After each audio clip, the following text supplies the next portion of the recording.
be alive. Excellent. All right, and then giving the announcement. Let me get a lottery ticket.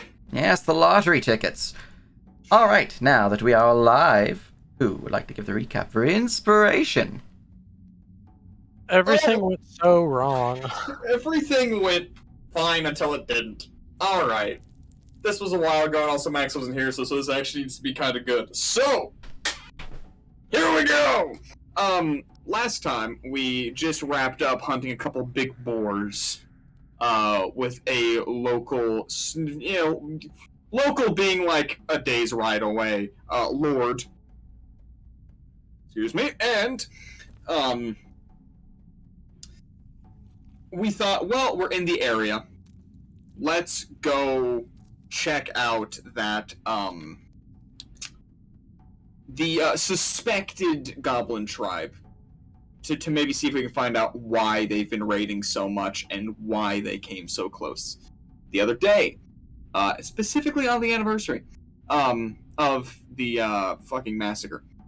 So, in hindsight, it's kind of a weird thing to say. Either way, on the way, we were attacked by a gigantic wasp that was... It's literally bigger than a horse. Thing was fucking gigantic. I don't know how it just squeezed out of some nest. Big nest. But, thanks to our local Furbolg, hey, yeah, no, just go away. And it went away. It works every time. Every time. So we basically skipped that and proceeded to get into the Briarwoods. Not the Briarwoods. That's not right. That's copyright. Maybe. No. Thistletop. Thistletop. Yeah. The Thistletop Woods. Everything is thorny here. It kind of sucks. Can't really even see the map, but that's okay. We also have drone recaps somewhere out here in the void. I'm going through them. Sick. And because it was in the NPC lab, I see. Yes. From there, we got a little bit of a tidbit of them talking. Alas, oh yeah.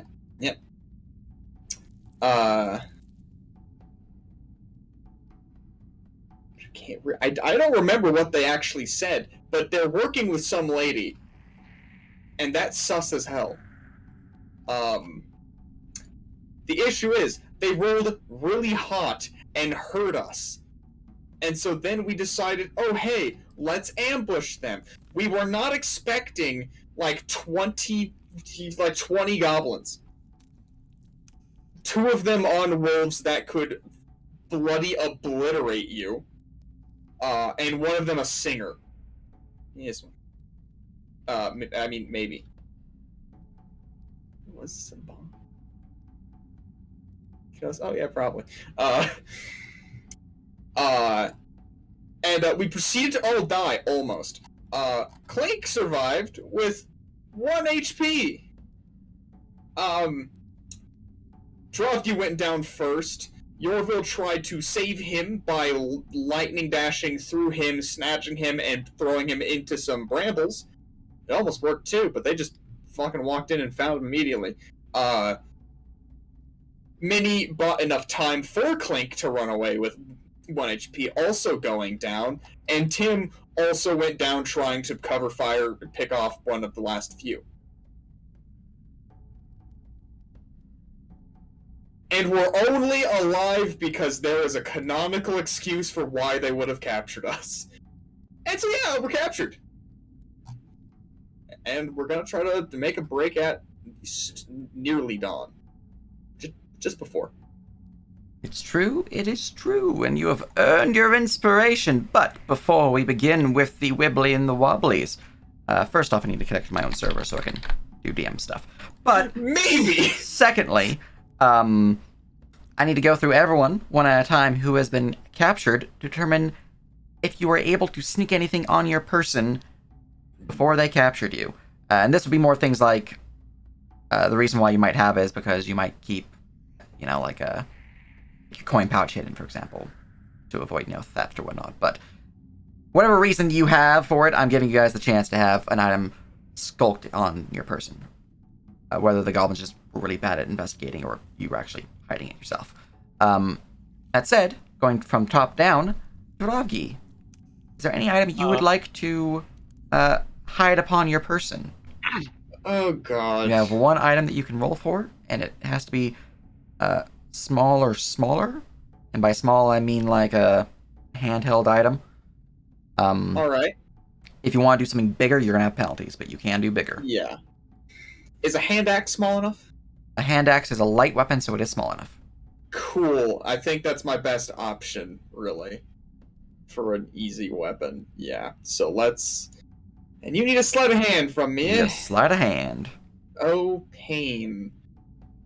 Well, You don't have any of your other items, though, so if you have any penalties, they do not apply. From items.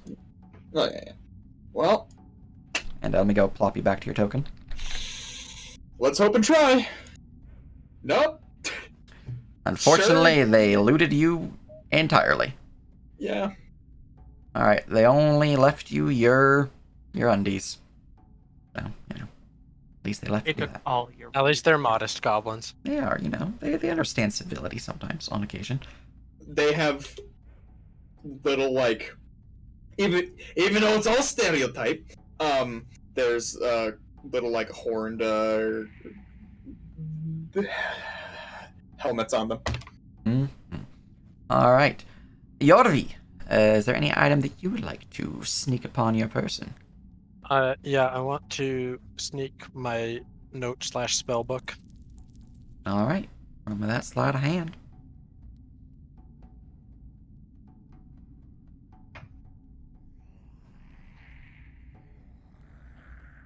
Can I use a Can I use one of my inspirations from notes? You have inspiration, you're free to use it. Speaking of inspiration, going forward, as I mentioned last session, inspiration is a reroll instead of advantage. However, you take the new roll, full stop, no changes. Okay, well, it's not getting any worse than this, so. It's already a fail right now. Okay, there you go. All right, you are able to hide your journal upon your person, which is very, very lucky, because they probably thought they didn't want to touch it or the words would steal their mind. Normally, goblins burn books and words, anything written.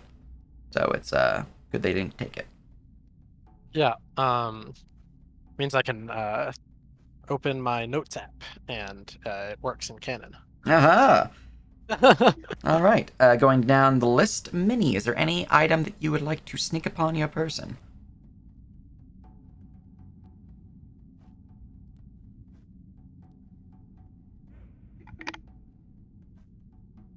Yes, I would. I am going to try and take my coin pouch with me. All right, gotta grab the important stuff. Roll me that sleight of hand.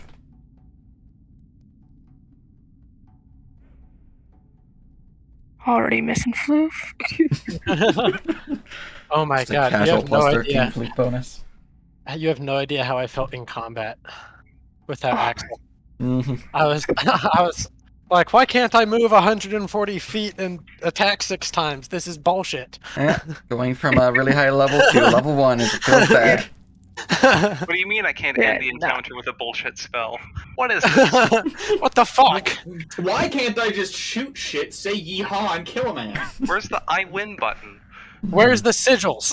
All right, with a 6, unfortunately, you're unable to hide your coin pouch. They did take it. All right, and last but not least, Tim, is there any item you would like to hide upon your person? Yeah, I would like to try and keep my dagger. Excellent. Roll me that there. Sleight of hand.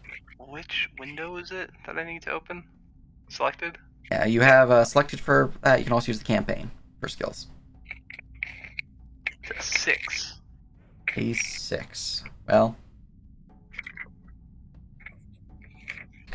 You have won a SpongeBob popsicle. yeah, that is job. unfortunately not enough.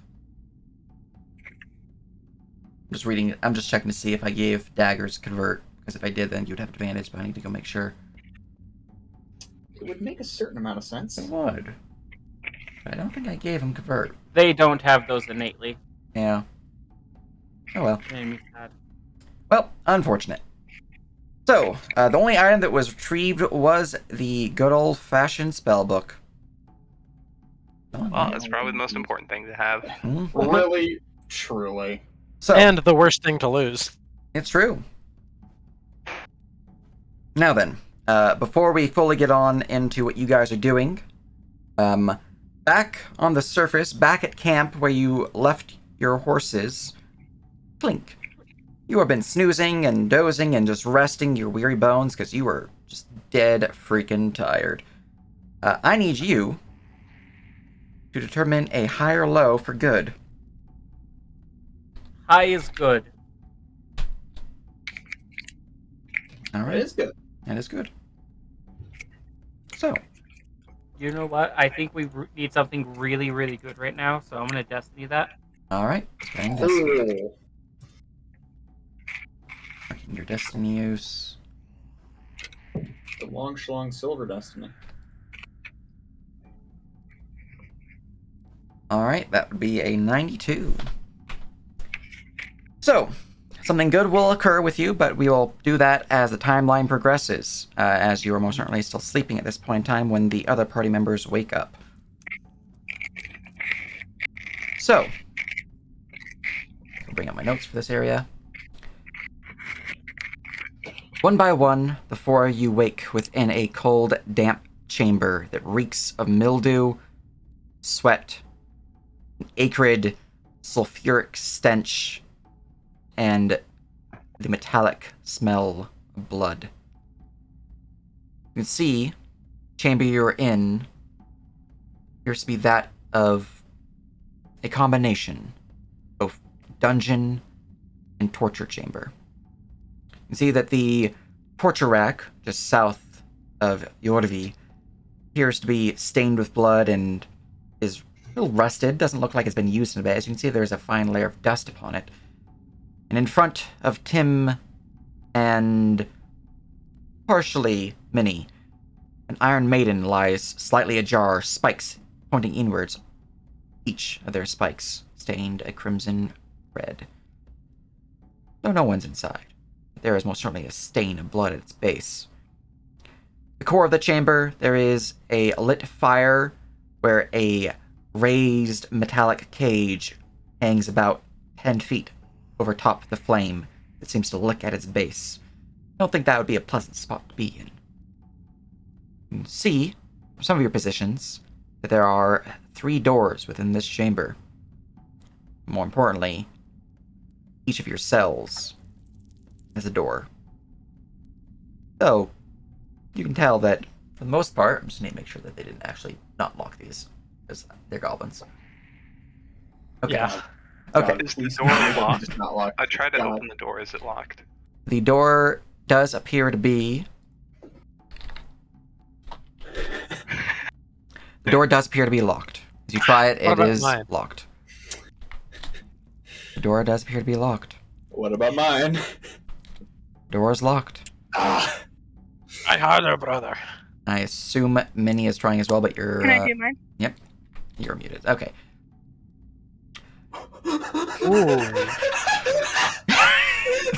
Sage just got his word, and so I already know the answer. All right. The 4 of you are, well, 3 of you are in your chamber, finding yourselves most certainly stuck within your position. However, Minnie, you push at your gate, and you notice that these goblins didn't actually fully close the gateway. The latch never fully latched in. The door's open. All right. What a start. Now, for the description of the room, I didn't actually give the full read along. I paraphrased a lot, but there's the description of the room. Oh, thank you. Mm-hmm. All right. So you are free to actually move Alright, your token. I have you guys currently set to not snap to grid. This dungeon is a little weird, so, you know, it's fine. Don't worry about it. Wait, Minnie, uh, was your door not locked? I forgot to lock it, and I'm whispering just so. Oh, golly gee. Me. Can I look around for some keys? Yes, you can. Roll me an investigation check.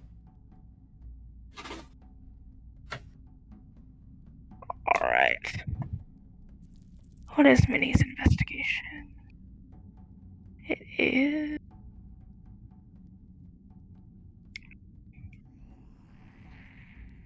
Brilliant. Awesome. You can also roll me a perception check. I am much better at perception, but only because it's a flat roll and not a negative. Feels bad being a mini sometimes. Alright. Using all 9 of her brain cells. Using all 9 of your brain cells, you look around the chamber and... Well, there's not a key rack somewhere within this chamber.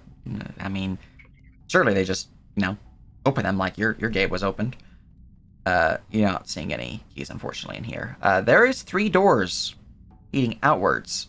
At this point in time, the chamber, for the most part, is fairly quiet. There's the light flickering of flame within the fire pit just behind you. But you can also hear a faint drumming beat and the ever so faint whistle of wind kind of pushing through beneath the door frame of the easternmost doorway to this chamber.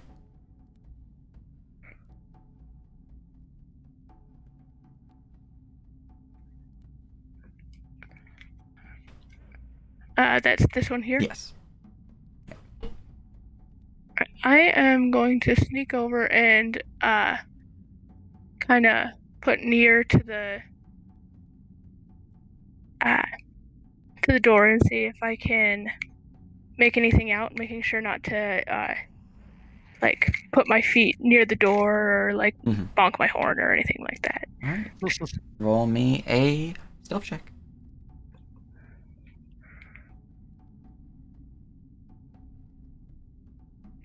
Is this another perception? This is a stealth.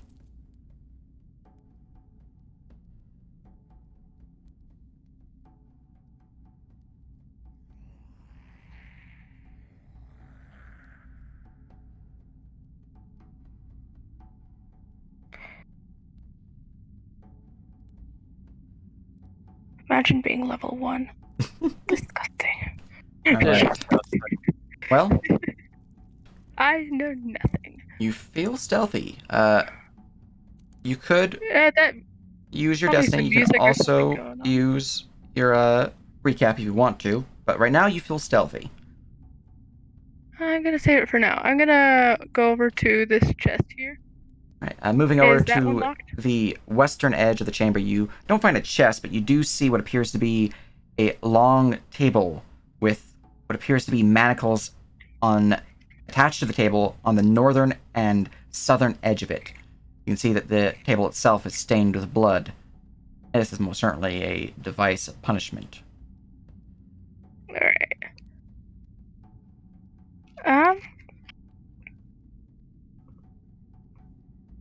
Does anyone here know how to pick a lock? If someone could walk me through it, I'm sure I could figure it out. No. Was never my specialty. Alright then. I'm gonna go over and I'm going to try and force the door open. How do the doors look to be locked? I was muted there, sorry. So, there appears to be a metal frame that blocks the actual locking mechanism, but there is a skeleton key-shaped keyhole that the key can actually fit through and open the mechanism. How big of a hole are we talking? A lithe finger could fit into the hole. A door finger Okay. most certainly could not. I was just sort of wondering, can I just look in and see the pins? Is it Roll me a perception big check. enough? Alrighty. And as you move up to the door there, just trying to, open it forcefully, you can give me a athletics check. And if you want to do it stealthily, you also can give me a sleight of hand. I will attempt stealth. 18 perception. Looking at the locking mechanism, fortunately, your dwarven eyes do give you benefit here, as you can indeed see into the mechanism. You can see the tumblers and how they're placed.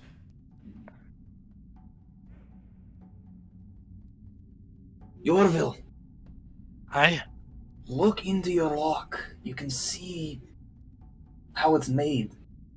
I don't know if I can do anything with that, but you've usually got some extra trick up your sleeve. well, unfortunately, they searched my sleeves. But That is a downside. I did keep my spell book. That's what I'm talking about. All right. Oh, Ooh. Hot. Fancy. Damn. All right, now I need an athletics check. Sleight of hoof. thank you.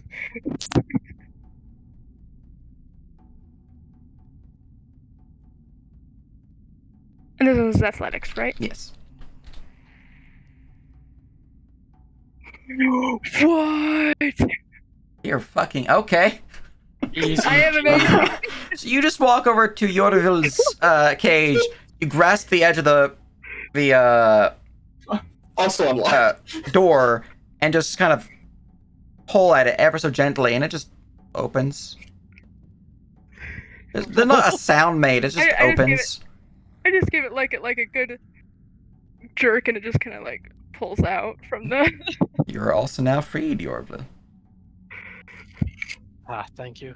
Oh, it wasn't too close. I just needed a little lift. Yeah. I will be honest. That would probably just make her super cocky, and she'd probably just go try to. All right, give me another sleight of hand and athletics. All right.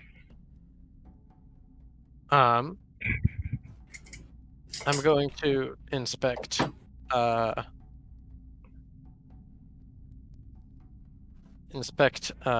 lock on my brother's cage. Is it something that could be, if I used either, is it like of poor enough construction that I could use some magic to just corrode it enough to where we could get him out? What magic do you have in mind? Shocking grasp or firebolt, or perhaps even Tasha's caustic brew. Do you mind if I give you a suggestion? What would that be? You have precipitation, right? Prestidigitation? Yeah. Yeah. You can conjure small objects in your hands. You can see the tumblers. Oh yeah, totally. A non-magical trinket or an illusory image. Do you know what I would call a non-magical trinket? A lockpick? Lockpick. Yeah. I was thinking a key. Oh, that Okay. too. Yeah. That too. The tumblers. Can I just make a key? Roll me an Arcana if you want to make the key. Okay. Metagaming pigeon and all, but fantastic suggestion. Thank you. You have a 20 intelligence. I feel like it. That's why I'm not saying you can't give the advice. They have a high intelligence. Okay, so high intelligence equals voices in my head. Yeah. Helpful Smartest voices. man alive. Think of it like divine intervention. All right, as you try to form the magics to create this key, unfortunately, your view is not the best, or maybe you're just a little still woozy from the head injury from earlier, or maybe you're just the spell itself is not powerful enough to do what you're trying to do. You just can't formulate the key. Well, we can still. I'll just make a lockpick and Yeah. try that way. Mhm. How many tumblers do I see from me staring through the block? There's a total of 4 tumblers. There's just 4 of them. I can do my best to try and help you guide them, but I'm no locksmith. All right.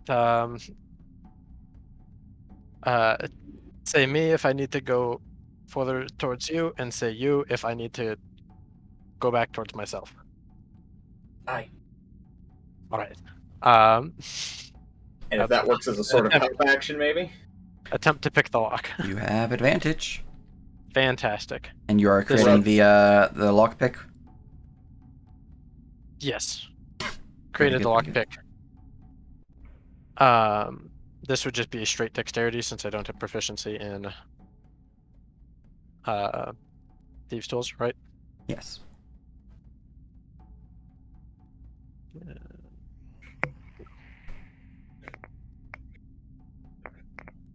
Ability check. There we go. Dexterity. Advantage. Bada bing, bada boom. All That's what right. I'd like to see. With a smooth motion and the guidance of your brother, you are able to pick the tumblers. Now, with the yank, you do cause a little bit of a jumble. You hear the cring as you try to pull at the gate. It does not budge. I guess this one was a little bit more secure. Yeah, hold on. Let me give it a try, Minnie.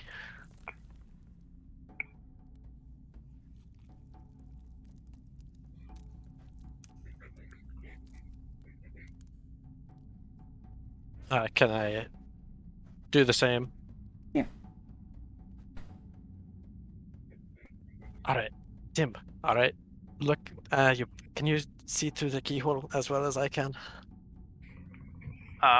Does You Tim have have to be dark pretty vision? good, so yeah. I do have dark vision. And you are good. Give me a perception check. Alright. Perception. That's a natural 1. You are unable to see the tumblers to provide aid, unfortunately. Alright. Alright, I'm gonna try to pick the lock. All right. Once more. 15. 15. All right, looking at my DC.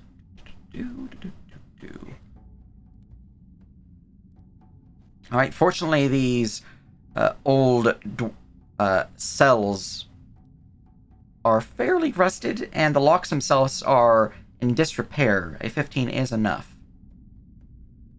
As the last lock is picked. And as the last of you is freed, we're going to shift back into the camp. The edge of Thistletop. I'm going to go and just let me grab your located here. Fantastic teamwork, everybody. Good job. I am. The fact that Minnie's cage wasn't locked. It's honestly, it feels like a callback to Floof. I mean, Where she's honestly. just like, God, I didn't even think All about right. that. Yeah. Why did we Minotaurs keep... cannot be contained. Plink, I need you to give me a perception check. I can do that without disadvantage. Look at you being Huzzah. fancy. Look at you not being exhausted. Green.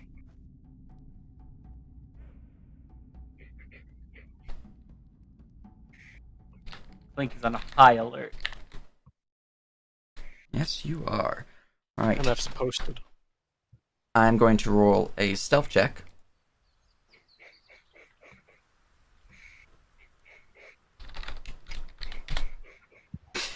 It was close. Oh, man. All right.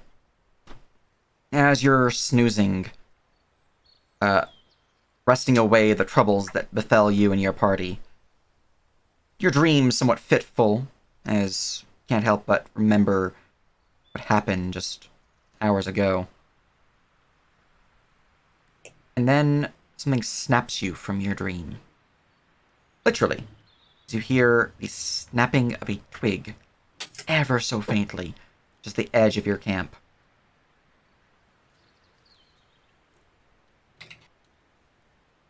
Cool. Clink bolts up, grabbing their dagger, and points it towards the sound. All right, as you bolt forward, dagger in hand, in the direction of the sound,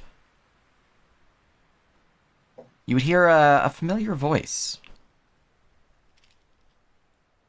Is there, Clink? Just me? As you see coming out from the undergrowth, Jor, and one of his favorite hounds, Nyla. Copying their tokens and putting them on the map for you. This is the D100 roll, by the way. Nice. he was in the area for the end of the Sissel Top, or the attack upon the festival. So he was actually searching for what caused it. And depending on the time of day, you guys did spend some time hunting. So around the 5th, 6th day, he would actually be in the area. So I gave you guys a percentage chance for it. And look at that. Clink runs and jumps into Jor's arms, whether he likes it or not. Oh, Clink is so happy to see Jor.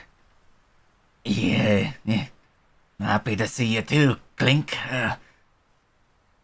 You alright there, little one? You... Clink is fine. The others are in many trouble. The others? Minnie and Dravki and Yorville and Tim. What happened to him? Does it have anything to do with anything with the bruise it's all about you? Well, Clink ran out of ointment, so that's why Clink still has bruises. But that's fine. Goblins. Goblins took them. Goblins. Yeah. Me, Clink, and Minnie, and Yorville, and Dravki, and Tim wish to go investigate on why goblins attacked town. There were many more goblins than Clink could handle. Clink does not have big muscles.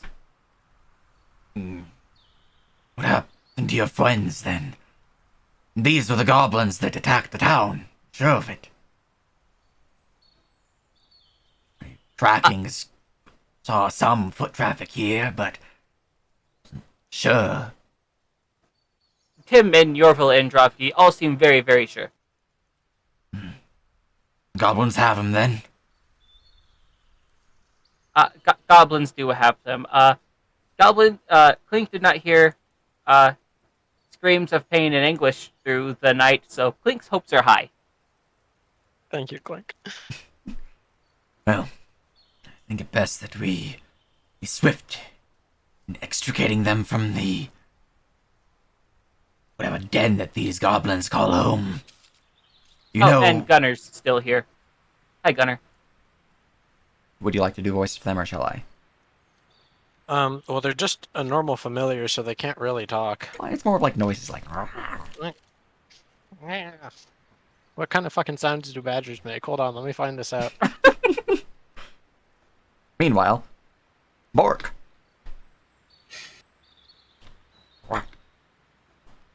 Badger noises. Good job keeping Jor safe.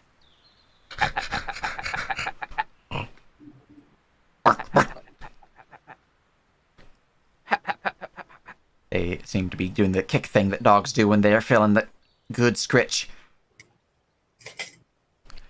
Clink has good class. Mm-hmm. Alright, have you determined best entry point?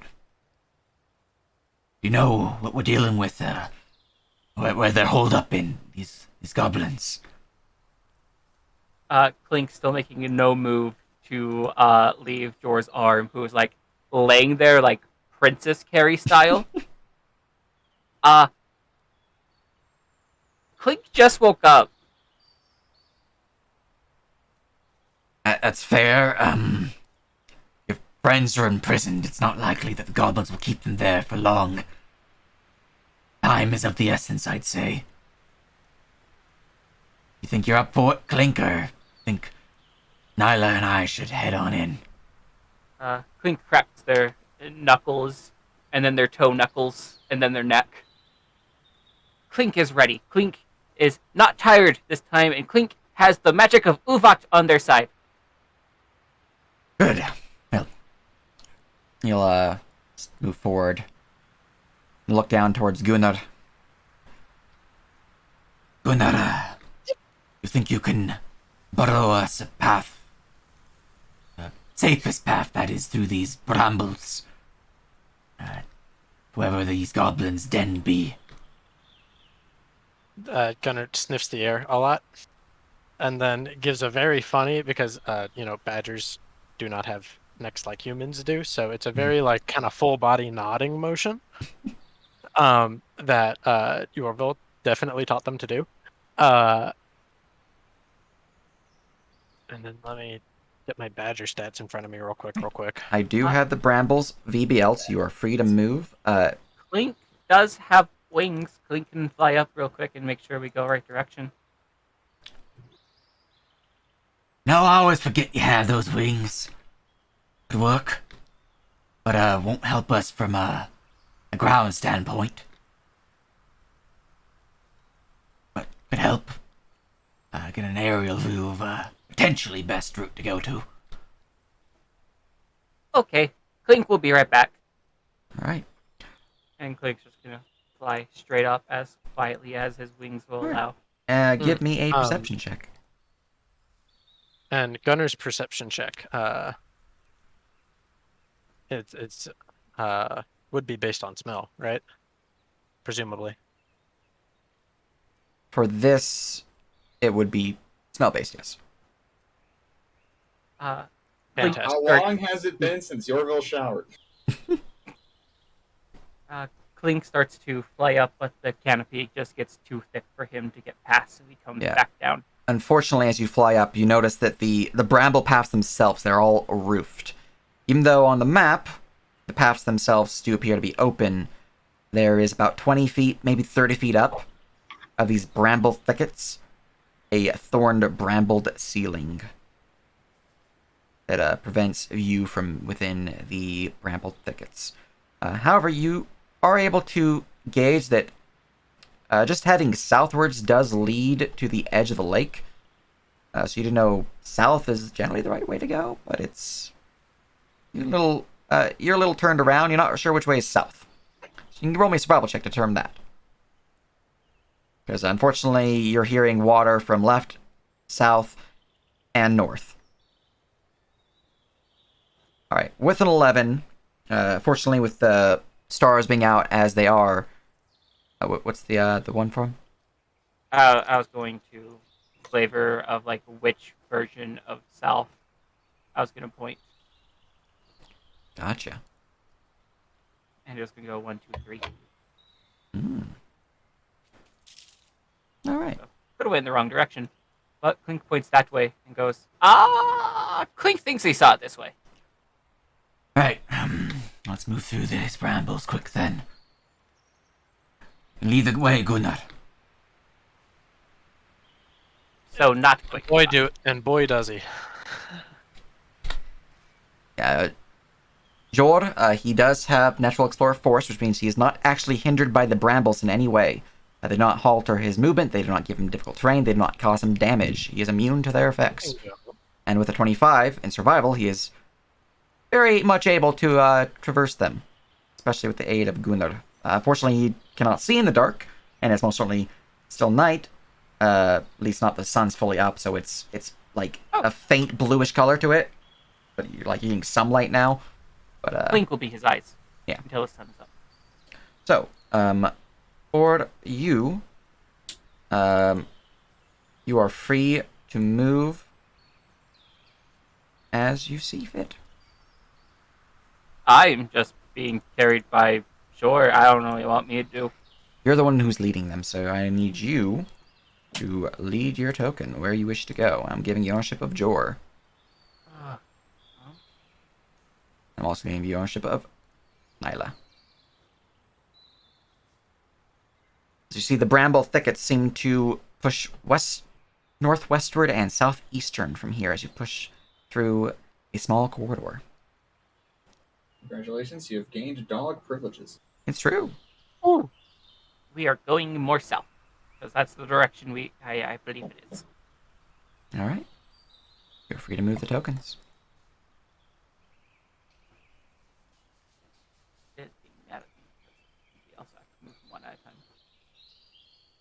You can move Flink as party marker, and I'll keep up.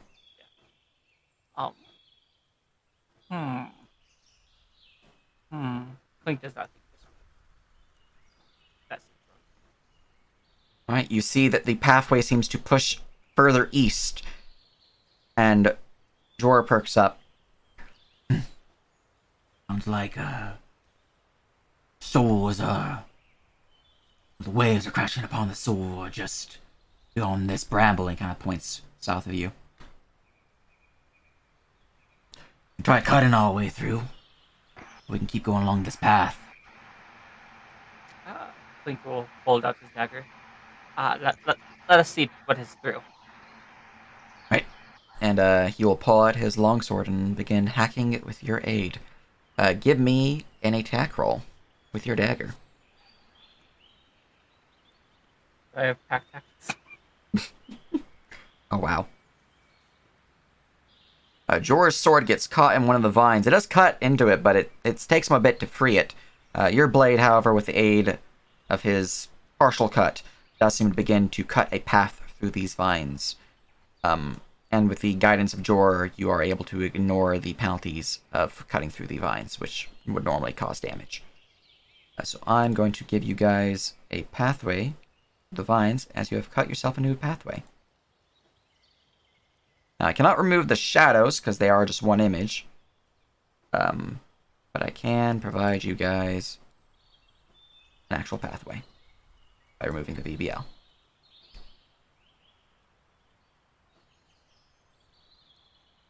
And VBL removed. As you cut through the path, you can see it pushes up into a bit of a clearing, and plenty of small red berry bushes line a cliff edge. You can hear the sounds of water lapping upon a rocky cliff face, and ever so gently pushing upon a smooth sandy beach. As you begin to move forward, Jor will speak up. Avoid the berries. Poisonous. Contact. Cause you itching for days. Not worse.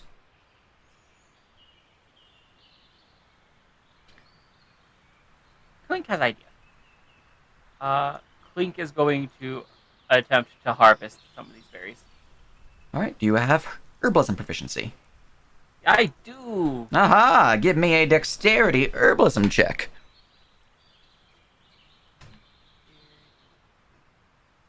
Ability check. Dexterity. I have 2. Okay. Mine. So, with a 26, do you have anything that you can store the berries in? Or did it teach you? Yeah. Link has baskets. Excellent. Basket. Okay, Clean just having a basket on them. No, That's fucking cool. I traded out my basket for the bucket. Oh. So you have your helmet? I have my helmet. Excellent. Alright, well, you beat the DC by 12, which means that's a 2-tier break.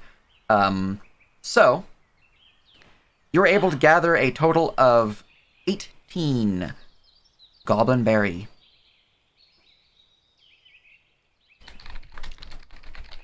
Okay. Quick question about that. Put these berries. Would my high herbalism at least let me know that, like, what they are and if goblins actually eat them, or? So, yes, it would. You know that these small bushes hold a reddish-purple berry with dark green leaves that almost pure black and have a silver underside. That is the telltale markings of a goblin berry bush. They are so called because the berries appear to hold 2 large protrusions that droop, giving them the appearance of a goblin's head. They are a known delicacy of goblins who often find it funny to eat the wee ones, as they put it. Because of this, goblin berry bushes are often propagated by goblins, especially near their latrines. The effects of which, upon contact with the leaves of this plant, any non-goblinoid must make a DC 14 con saving throw or suffer 1d6 points of poison damage. Non-goblinoid creature that eats a goblin berry must make a DC 16 con save or suffer 2d6 plus 6 points of poison damage. Creature that eats a number of berries in a 24-hour period equal to or greater than double their constitution modifier, plus 2, that has disadvantage, plus 2, has disadvantage on their save and suffers a level of exhaustion on a failed save, and half damage on a success level 1. So if you eat more than your con mod plus 2, you have disadvantage on the save. If you fail, you gain level of exhaustion. If you succeed, you take half damage instead of no damage. would this be one of those things where the dosage really matters? The doses if matters, yes. Sweet. So even goblins. Yeah, even the goblins, yes. Awesome. I have plans. But you do have 18. Fleek is ready to keep going. Follow the path, I guess. What can you see out there? Perhaps get a dragon eye view? Clink can try. And Clink is going to fly up a little, being very careful as much as he can be of Clink.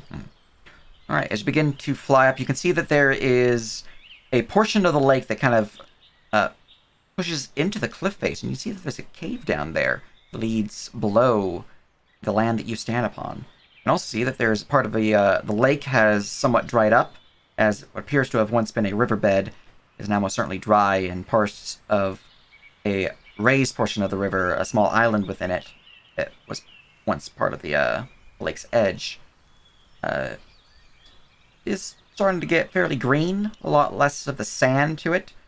And as you fly up higher and higher, while still maintaining somewhat secrecy, give me a perception check.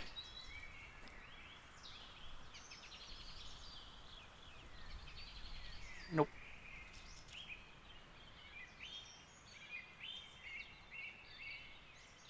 I can't wait until I have perception expertise. That's gonna be nice.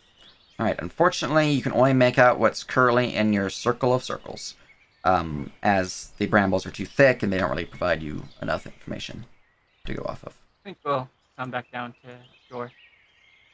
Still too thick for Clink to see far. Well, just follow along this cliff edge then until we get a better view of what we're dealing with.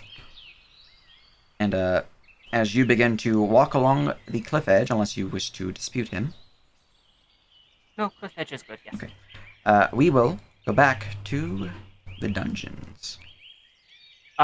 Clink will try to pick more of the berries on the way down, though. Gotcha. Alright. Returning to the dungeons, we find our crew. The faint whistle of the wind blowing from beneath the doorway to the east. The ever so faint sound of drumming echoing throughout the chambers above, or maybe below? Hard to tell. But you all find yourself free of your dungeon.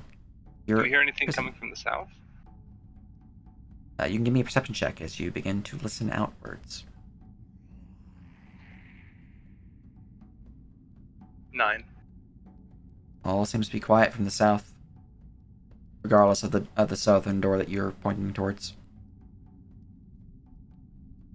I'd like to press my ear up to this door.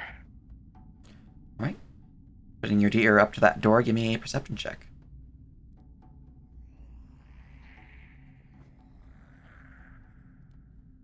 Perception, that one. Nope. It's quiet. All you're really hearing is the flickering of that fire behind you. Wait 1 second.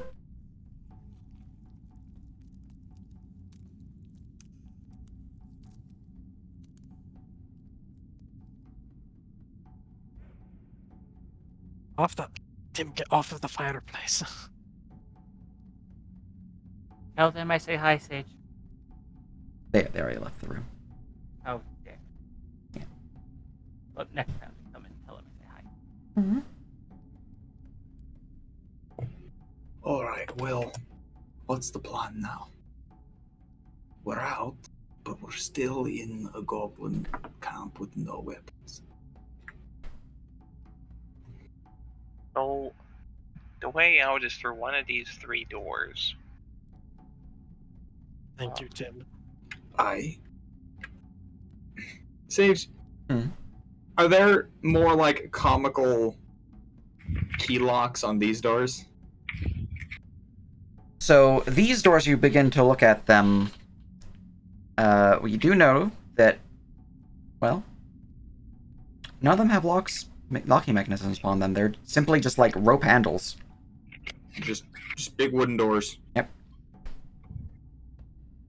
Is there anything in here that can be used as any form of weaponry? Well, That's probably there useless are if we- manacles attached to the torturer's rack. There's also spikes attached to the Iron Maiden, and there's likely some possibly useful logs within the fire still roaring that you could potentially salvage as a club. Mm. These ones would require strength athletics to actually break free, and it might make noise. Yeah. But this one is Yeah. potential just right off the bat. You have a torch. I was about to ask, how big is one of the doors on that Iron Maiden? The Iron Maiden is large enough that it would fit a medium character uncomfortably, and a powerful build creature squished. They're definitely going to be poked before it fully closes, and you might still see some of them as it's closing. Before it, like, you don't think it's going to be able to close all the way on a powerful build character. So if theoretically we were to remove one of the doors, it would be too big for my brother to use as a shield. It would certainly be an improvised shield. You don't know But if they'd be with able to. It definitely would have spikes, but it doesn't have a handle on the back side that would be effective to be used as a shield, so we'd have penalties. But you could We've got attempt to rope use it. here and here and here. If you want to start using your dwarven ingenuity to do some MacGyvering, you can certainly try. Brother, are you thinking what I'm thinking about that torture cage? Get that, salvage some of the rope, Aye. tie it around, gives me a handle. It'll be just like sophomore year. Ah, good times. I'm gonna conjure a screwdriver and get to work. All right. So, give me a Give me Tinker's as well. Tool check. That would be intelligence, right? This one would be intelligence or wisdom, either way. So absolutely lore-wise, then, we are implying that Something being happened new, sophomore something year. happened, we got bullied or something, and we ripped off, like, a locker door and fucking... Something happened. Something happened in your sophomore year. past. Something happened sophomore year, that's for damn certain. Mhm. I need to go. Ability check. Intelligence. Go. God damn it. You guys, You know what? dice I down w- here. I want you to reroll that. Like, I want this. I'm giving you my inspiration. I want this. Like, this could be kind of big. Like, having anything could help. I don't get anything for being a dwarf. Let me go look at your features as a dwarf. Stone cunning. Oh, No, wait. it's not stone cunning.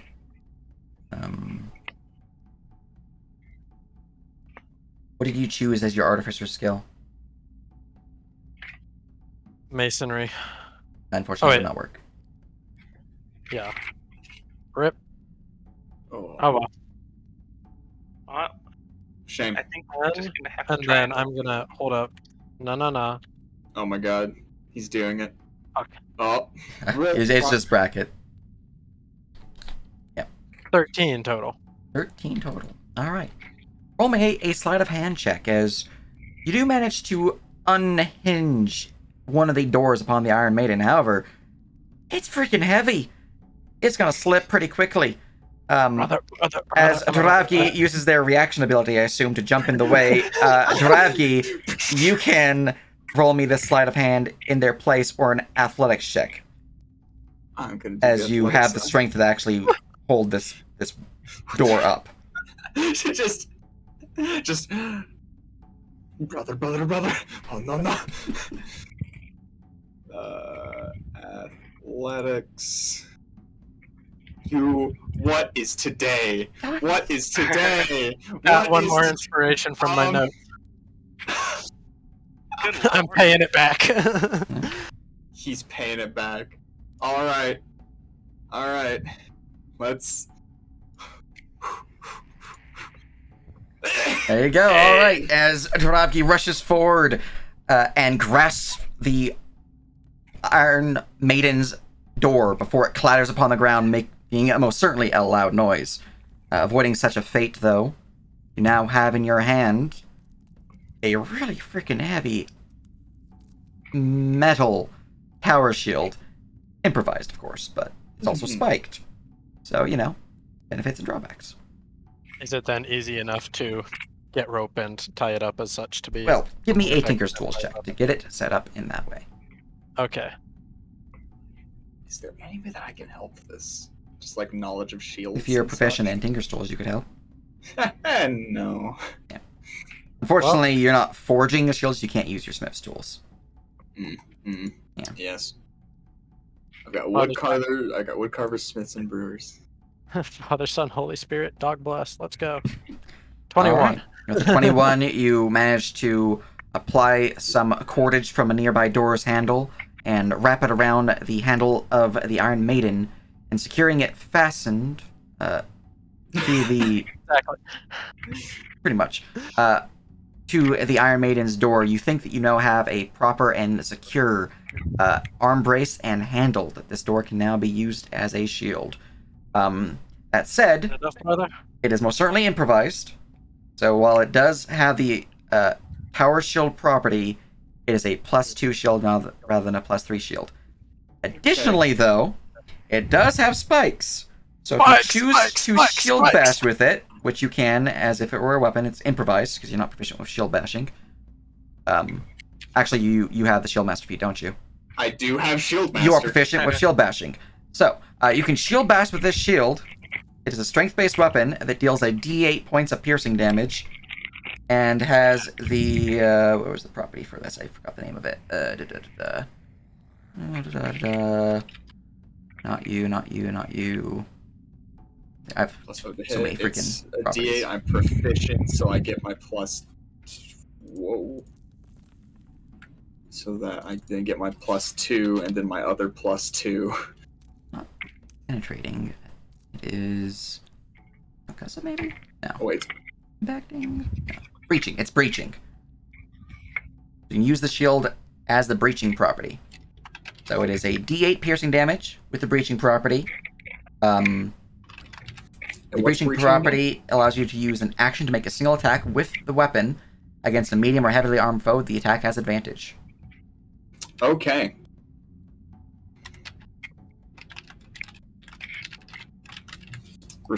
Understood.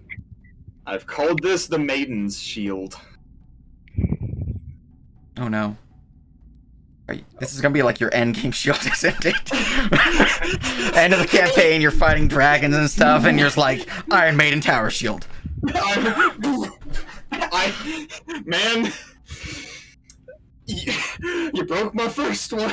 What else did. was I to do? It's also made of metal. Got a new shield. You have a new shield. I'm gonna... Feel free to add it to Item Lab. But you have acquired a new tower shield, air quotes. How do you get your, like, fancy box? Use these, 3 of them, and then 3 of them to end it. Cool. Just beneath the tilde. I only have to use one each side. That only gives you a single line, so if you want to do like a multiple paragraph, you need the triple.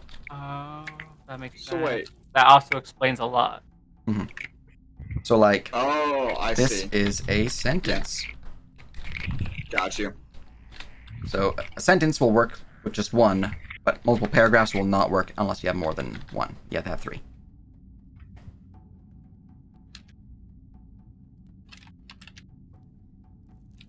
Anyways, there are 3 doors here, and you did not make a sound with the acquisition of your new tower shield. Enough, brother? It's not as light as the old one, but this'll do fine. Good stuff. Is everyone okay if I try to take a peek out this door? Well, that's what I was getting to with this whole shield idea. Take a peek. If there's someone outside, we have Dravgi hiding around the door with a big ass spiky tower shield. They Alrighty. follow. Do you see what I'm going? I think so. They run in, Drafty steps out, and they smack into the shield. Exactly. It's good. I like it. Classic prank. Less spikes involved usually. Alright, I'm gonna crack open the door very slightly, enough so I can take a peek out with one eye. All right.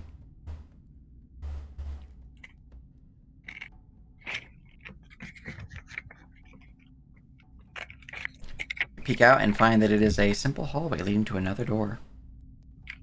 There's another door behind this door.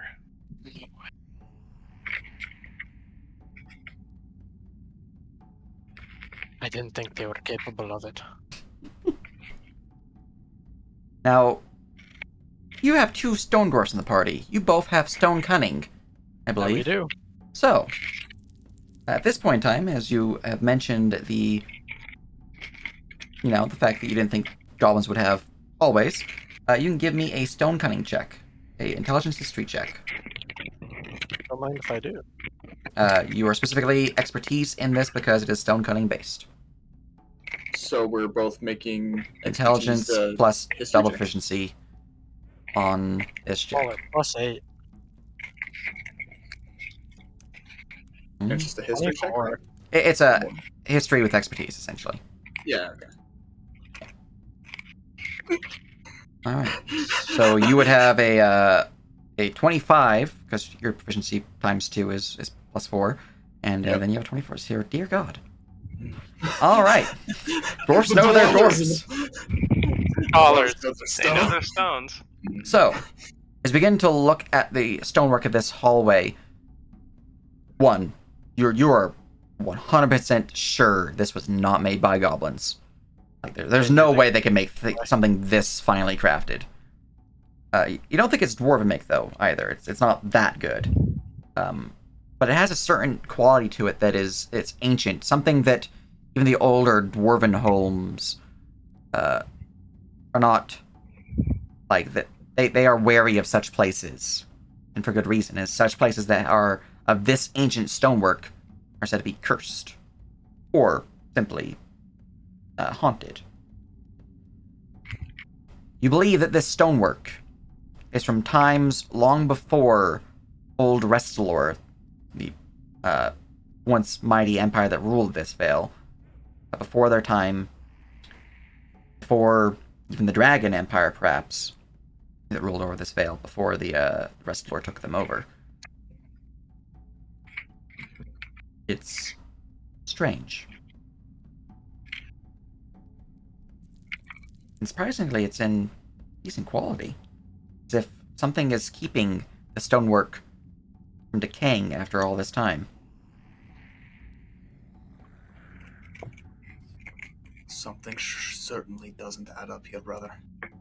I was thinking the same. Oh, I grabbed your toe. What? What? What are you doing, brother? Grabbed. Get rid of Smashed. that doors VBL so you can see freely. There you go. Thank you.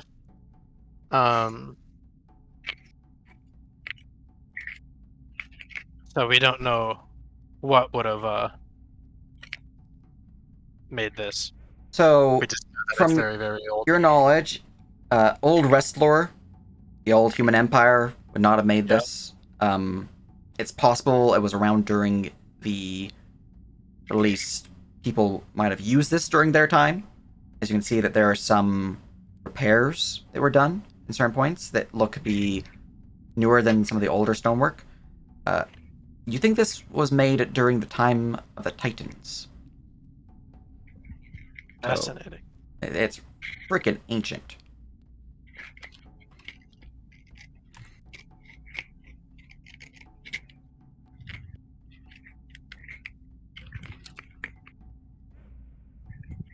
I'm gonna move up to this door. Is everyone okay if I peek out this one too? Same strategy. Let me just get right behind you. Thank you. Alright, I'm gonna crack open the door and take a peek. Alright, you crack open the door and take a peek to reveal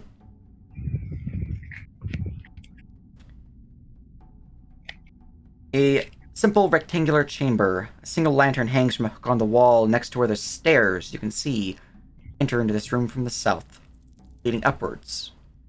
Several rickety doors open into this room, and a few discarded dog pelt rugs lie forgotten in the northeastern corner as you begin to peer around the room. No one seems to be inside this chamber, and all the doors are closed. I'm gonna open the door.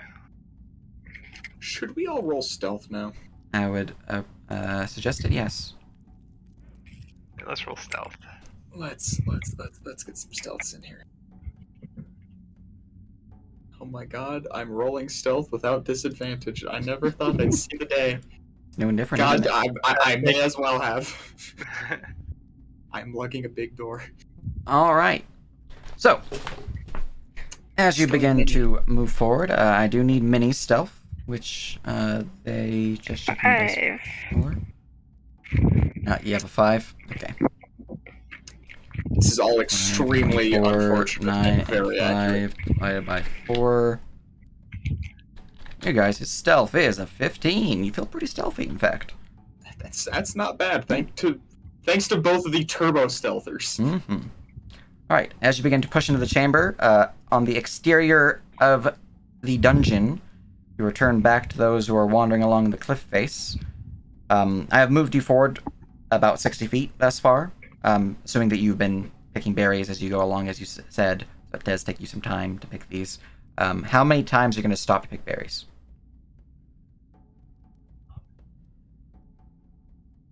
It's kind of a more, if I see like a really good one that is like convenient to grab, to kind of pick it on the way, like you do with leaves when you're walking down a road. Gotcha. All right. Roll me a herbalism check with just dexterity again. Okay. I would go back my berry. Oh, there it is. And I feel like-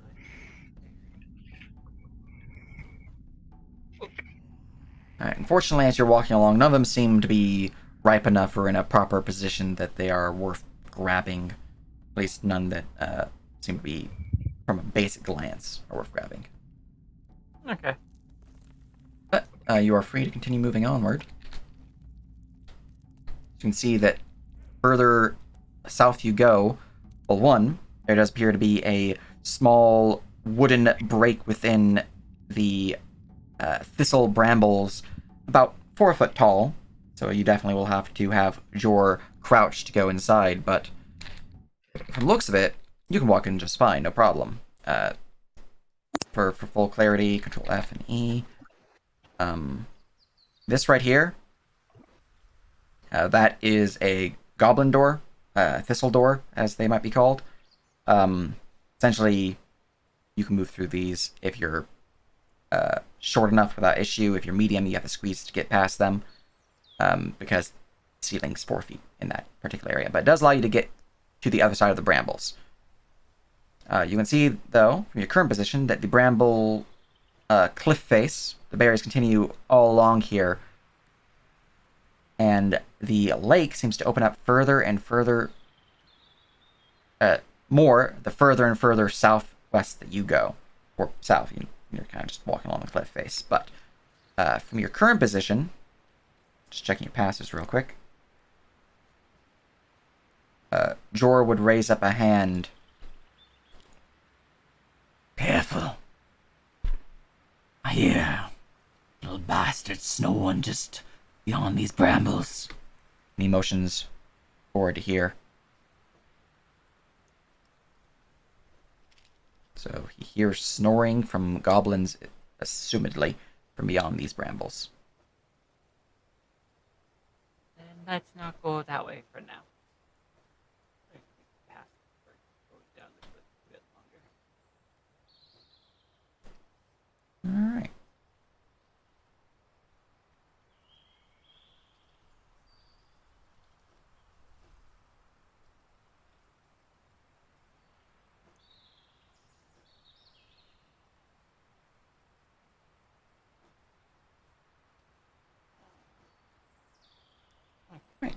Continuing further along, you see the pathway along the cliff face seems to curve eastward to a small beachhead at the base of the cliffs. You can see that there is yet another pathway, another thistle door leading northwards along the edge of where Jor mentioned that they were hearing sleeping goblins. You can see at this point, though, that the bramble pathway seems to end, a dead end. There's, of course, the beachhead down below you, but all you're hearing now from Jor is that he's just mentioning that beyond these brambles here, it's the snores. Clink's just gonna try one more time to fly up and get a vantage point on the direction to go from here. Alright, give me a perception check, and you are hot micing Ryan. Yeah, something's Well, there it Something's is. going 24, let's go. Alright. I feel like this is what you hear when you like attempt to like contact John now. Could be. Alright, I'm going to do something for you. As you fly up into the air, finally getting a clear glimpse of the area around you in the moonlight, kind of basking off of the lake's surface, kind of reflecting and providing you some vision, you can at last see the island rising up just south of you. And I'm going to control W to remove the fog of war temporarily. As you begin to zoom and see the area before you. Oh, I just realized that these roofs are not turned visible. Boop. So, you can see that there are two watchtowers upon what appears to be a wooden palisade fort. The base of this island. The fortress of Thistletop. The goblins call home. And that there is an old rickety rope bridge crossing about a 60-70 foot chasm where the lake surface falls about 80 feet below it. It leads from the thistle maze that you guys were previously in, however, which you actually were part of it, you're not sure exactly where you were, to the island itself and to the fortress. Awesome. Blink will fly back down and tell Jor of what he found. And that's our goal then. They're holed up there. I'm not sure if a head-on assault will be the best option.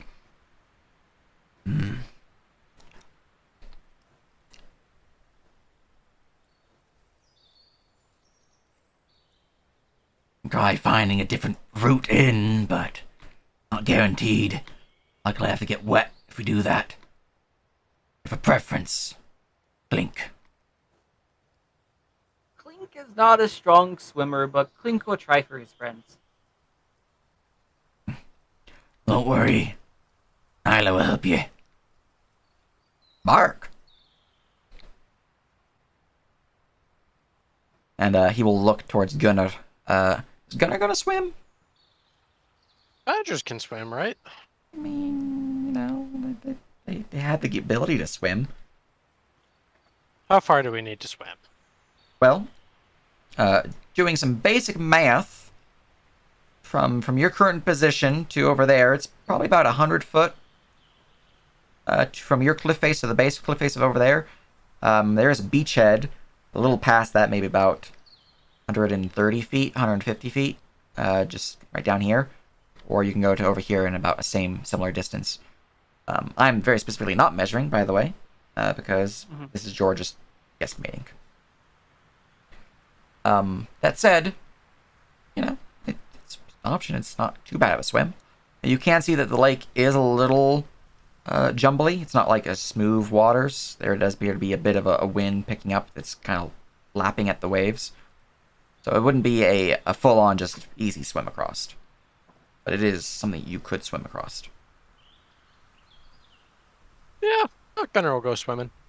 All right. Well, you guys are in no real danger at this point in time, so you don't have to worry about rolling climbs, athletics to climb down the cliff face, but it is a pretty long climb. What is Clink's strength score? Link's strength score is he has wings. I forget every now and then. You are correct. Clink will just fly down, and I assume Gunnar will just burrow down, and Jor will take Nala into their backpack as they kind of just get doggo backpacked down the cliff face. Yeah. All right. You ever seen those videos of that golden retriever that gets carried around in a backpack all day? It's the funniest thing ever. It's the best. So, as you lot make your way down the cliff face, beginning to assess the distance, which way, I'm going to leave this up to Clink, would you like to begin swimming? Would you like to swim to the base, to this beach here, or to this beach here?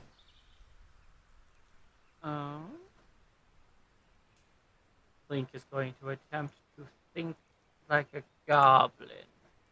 The goblins in this time of day would be looking in which direction? Goblins are weird. Goblins are more likely to be looking southward, out towards the birds that are likely soon to arrive due to the early dawn light that is fast approaching. As their mind's often on food first, rather than actually protecting their people. Thus, while there's likely to be scouts upon those two watchtowers, you're not sure if they'll actually be paying attention. It's more likely that they'll be looking away from where you guys are approaching from. Then right there is where we will land. All right. Well, as you begin to swim across, I do need a athletics check from Clink, Gunnar, and I will give some for Jor. Nyla is giving Clink advantage because they're helping. Good. Yeah. All right, and Jor has an athletics of +7. Like he got 15. I'm so proud of him. Not a 1. Well, you do have a puppy helping you. Oh. Bark. What? No. All right, well. Good thing he's Gunnar not drowned. real. There goes that 1 HP. Bye. Jor will attempt to help Gunnar get across. All right, I'm gonna go look at the DC to swim across this here lake. That's under Thistletop. That's under the. Here it is, DC. All right. As we begin to swim across, it is still fairly dark out, but light is beginning to crest over the horizon, so I will change it to daytime, vision-wise. To begin to swim across, and Gunnar begins to drift further and further away from the group, as they are not able to fully swim, and Jor is not able to reach them before they get swept away by a tide. There's one last chance for Gunnar to save themselves. Give me another athletics check for Gunnar. Hold on. Okay. All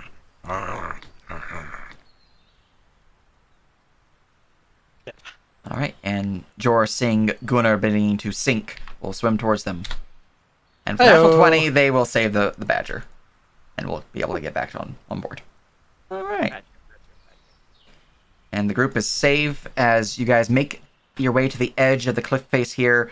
There's not enough room for Clink to stand, nor is there enough room for Nyla to stand. But there's enough room for Jor to stand here, and Jor is essentially holding a badger and a dog who's holding a Clink. As you kind of all just like tumbled in one little pile here. Right. We're a cuddle puddle. It's true. You guys are fairly soaked at this point, though you can see that Jor's backpack is waterproof, so all of his important stuff inside is safe. And as you begin to decide which way you want to go, we're going to go return back to the interior. And just going to do that for you guys. All right. VBL is back online, or Fog of War is back online. And here's back over here and zooming on in. Here we guys go. We check each of these doors, or should we go up the stairs? Well, the more doors we open, the less likelihood we or the more likelihood of running into people. What's with the hides? Just dog hide? Dog hide. A You lot of said dog hide. Dog hide. Not gonna be protective in any goddamn way. Alright, 1 second. I need to roll something high or low. We're good. Low. Damn. Oh, no. Alright. That's Really quick. Really quick. Hmm. Is there like a little scrap of that leather Of that's what? just like loose? Of what? Of The the hide? dog hide? I mean, there's some scraps, yeah. If I took one, could it count as my material component for mage armor? What does mage armor require? A piece of cured leather. Yeah, it would count. Hell yeah. Yo. I'm we turn the corner, see the dog hide, and Yorvo goes, "Thank God," and take some, and I'm going to immediately cast mage armor on myself. Alright, as you begin casting the spell, it does make some noise unless you want to try to subtle cast it. But I'll try. Yeah. Oh, you can give me a I don't sleight know of we're in hand any check. danger. Give me a sleight of hand check. You know, I'm in any danger, so I'm not going to worry about a concentration check, but I do need a sleight of hand. Okay. Nope. Tim, Yes. you have a decent passive perception, and you do notice something. You hear sounds. You're not sure if they're yowling in pain or yowling in something else. There's yowling coming from this door here, though. It kind of reminds you of cats when they're in heat. Yeah. I think there are some cats mating behind this door, guys. All the more reason to not open it. Now, I'm gonna go check the pass perception with a -5 because they're distracted. They sure are. I was checking to see if they're awake. Because if they were asleep, they wouldn't have rolled at all. But since they're not asleep, Distinctly. yeah. All right. You have a 6 on your sleight of hand. There's benefits because the door is closed. So let's see what my total is. -5 for distraction, meaning that my pass is now that. And then the door bonus for you gives you a bonus of that. So you are, in fact, a... Alright. You do make some noise with your spell casting as you are... It's a little difficult to utter the arcane words while still maintaining control of the spell. And thus, it is unavoidable to actually give off light noise. But spell seems to go off without a hitch. And from Tim's perception, as they're passive, as they begin to listen in, the yowling does not stop. But you can definitely tell that there is at least something distracted on the other side of that door. While a part of me wants to look for our gear, a part of me also just wants to make sure we get it. We can rough it in the woods for a day or two. Our horses aren't far. No, True. and I'm sure Clink is looking for us. Aye. I'm pretty much useless without any weapons, though. Well, you're more useless if you die trying to find them. So I mean, That's that is- true. We could try and jerry-rig him a bow, but that's a lot harder than a shield. Oh yeah, that's way harder than a shield, bud. Yeah, one of these little pricks should have a short bow or something that we can find. So to be at least be a little useful. I know how to use them. I don't know how to craft them, I'm afraid. Well, I know a little little how bit to about craft crafting them, but we don't have the time. No. I'm gonna scooch over here. Can I hear anything behind this door? Going to DM view. And these ones are the same style of door, just a slate wooden, just Yeah. Minecraft door. All the nothing doors on in it. here are wood. Bit of wood, cool. You'll notice when doors are not wood.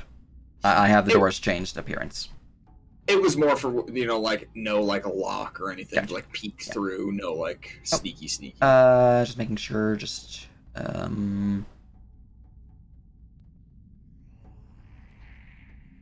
one door actually does have a lock on it. That is Oh. this door. Well, I'll give a little peek. See. All right, looking through Ouch. the keyhole, give me a perception check. Da, da, da, da, da, da. And 12. right with a 12. I'll reveal some things which might horrify you, might not. Who knows? Oh, cool. But what you do notice immediately as you begin to listen in and look through the keyhole there, you can see that the chamber itself is small, square, and has cages. Small, tiny cages, and there's creatures inside them. There's goblin children inside these cages. What the hell? You can give me a history or gossip check. Does lore and goblin hierarchy help in any way? You can give me a lore goblin hierarchy instead, so intelligence plus proficiency. Let's fucking go. Let's go. That's actually very specifically benefiting from this. Oh boy. Ability check. Intelligence. Oh, right. I'm my bad. You were hot micing a lot. There you go. You can now talk once more.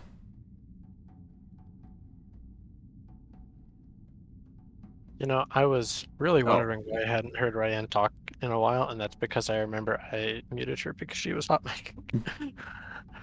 You're no longer muted though, so you can now talk, Ryan. With a 12, as you begin to think on your studies in terms of the goblin hierarchy, you realize that goblin raise their children completely different than most people. They raise them in a way that they claim toughens them up, preparing them for the real world.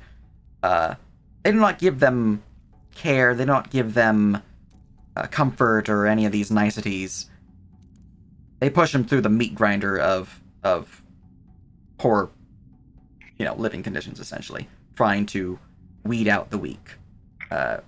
Essentially, they keep them in cages, they have them, fight over certain things to weed out the weak, to have the strong survive the culling. It's a very barbaric practice, not common throughout all goblin tribes, but certainly some of the more devout to those of Arithnal and similar such foul gods. It is said that those goblin tribes south of the Wyvern Watch are actually those from the jungles. Keep their children as you would expect children to be kept. These ones not so much. Now, for full clarity, the children don't look to be injured. They just look to be dirty and in cages. Yeah. Fed, at least, and cared for is the wrong term, but at least not actively dying, just not in a good position. Exactly. Yeah. His face just fucking falls. It is just... And at this point, you perhaps realize why goblins, or at least these goblins, are so aggressive. Do we get them out? Orvo walks up and says, No. "Can't help them if we can't help ourselves. Let's go." No, there wouldn't, I do hate to say it, there wouldn't be much help. This is, some of the younger ones, maybe they could be adopted or something, but then you'd have to find somebody willing to do so and such. It's, Well, if you find like a deer caught in a trap in the woods, you gotta let it out. You gotta let it out. We're okay, but yes, but we are actively trying to the escape. issue right now, yes, is we're prisoners down here. They would probably just yell and sound the alarm. They are just children. They most likely... on some aspects, they don't know better. They were born, from what I know, in what vague bit I have researched. Don't give me that look. What? Some goblin tribes just do this.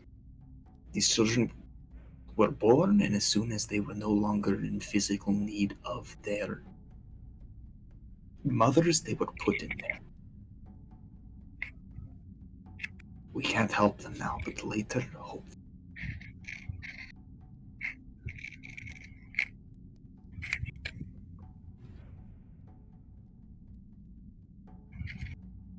What's the deal? Minnie's gonna look to Tim to see if he's gonna do anything. Is gonna follow his lead since she's debating. One thing you do notice, Tim, is as you're standing here and thinking out towards perhaps what one might do about the goblins or something else that might be on your mind, you do notice that there is a breeze coming from beneath the door to the east and from up the stairs, indicating that there is fresh air from both of these directions. Maybe if we get our gear back, we could help them, because they would probably attract other goblins and we'd have to fight. Good point. But if we do find our gear, I would like to come back and help them. I personally would like to get my gear at least. Me too. Alright, I'm gonna take a peek behind this door. Alright. We're not really in a want situation right now. For Yordavi, give me an intelligence check. Just general intelligence? Yep. 9. 9, carry on. I don't like that. Alright, the door has been revealed. You may shucky duck your token to see down the hall. Appears to be a long hallway continuing southwards to another door and opens up into a not large chamber compared to the chamber you're in, but a larger chamber than the hallway itself. Just down here, a small square chamber that seems to push westward, but there's also another hallway heading east. So a 4-point corridor, one might call it.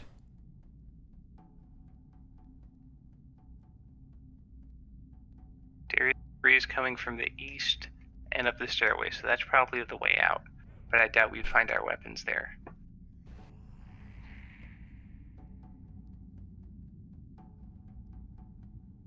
So, if our weapons are anywhere in here, they'd probably be somewhere behind this door. Lore and Goblin hierarchy can't really be used to maybe like try to think about like where they would or would. Yeah, I'll ask it this way: would I have any lores? Actually, either I or Yorville or check. To know where they would probably keep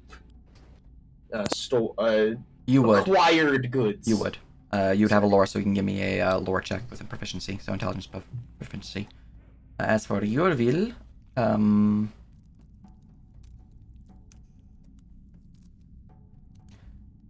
you were more of the magical military academy, right? Not the actual military academy? Yeah. Okay, you would not have the lore then. There's only really one place you can legally learn to blow stuff up, so... You're damn right. Alright. With a 14, it would be a +2, your intelligence +2, so... Oh, yeah, which is hence my... Yeah, so a 16 then.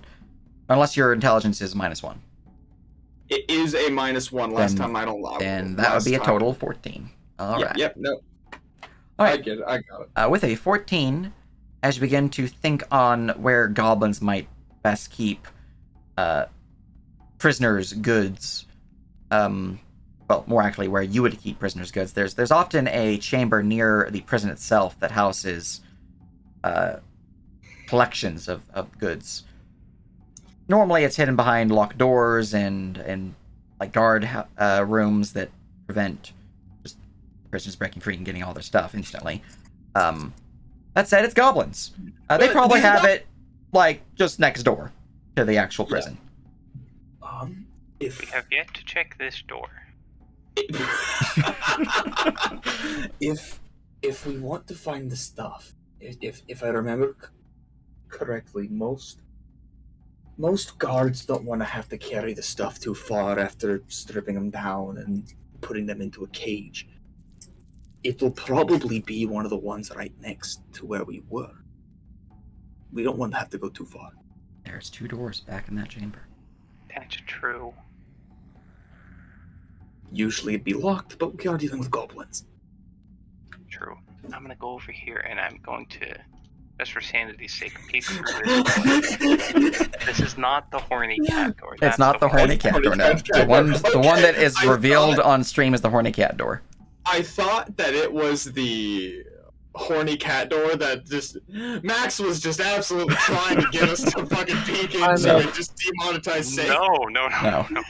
I would not describe the events within if you guys do open that door, but I would tell you that it is a description. Alright, this door appears to be a hallway leading north and then curving westward. There we go. I think we should go back and check the other 2 doors that were in our chambers. I think we should go back and check the doors. Alright. I'm gonna peek this door. Staying ready to just cartoonishly bash a goblin if it comes like running through the door. Yeah, same here. I'm gonna be standing at the ready behind them. Alright. Are you also heading that way, Yordaville, or are you checking out that corridor to the north? My map tools was being extremely laggy. But once you guys get out, I'm 100% getting rid of the BBL, I did, or the Fog of War, but... I did successfully cast Mage Armor, though, right? Yeah, yes you did. Fantastic. Alright, checking out the door here, it appears to be a small corridor that leads into another door on the eastern edge this time.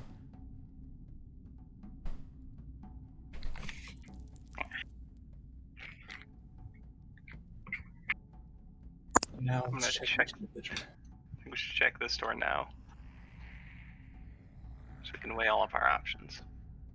Right, checking that door. Give me a sleight of hand check if you're doing it stealthily. Shit. Sleight of hand. 6. Oh boy! Here we go, killing again! Huh? Okay.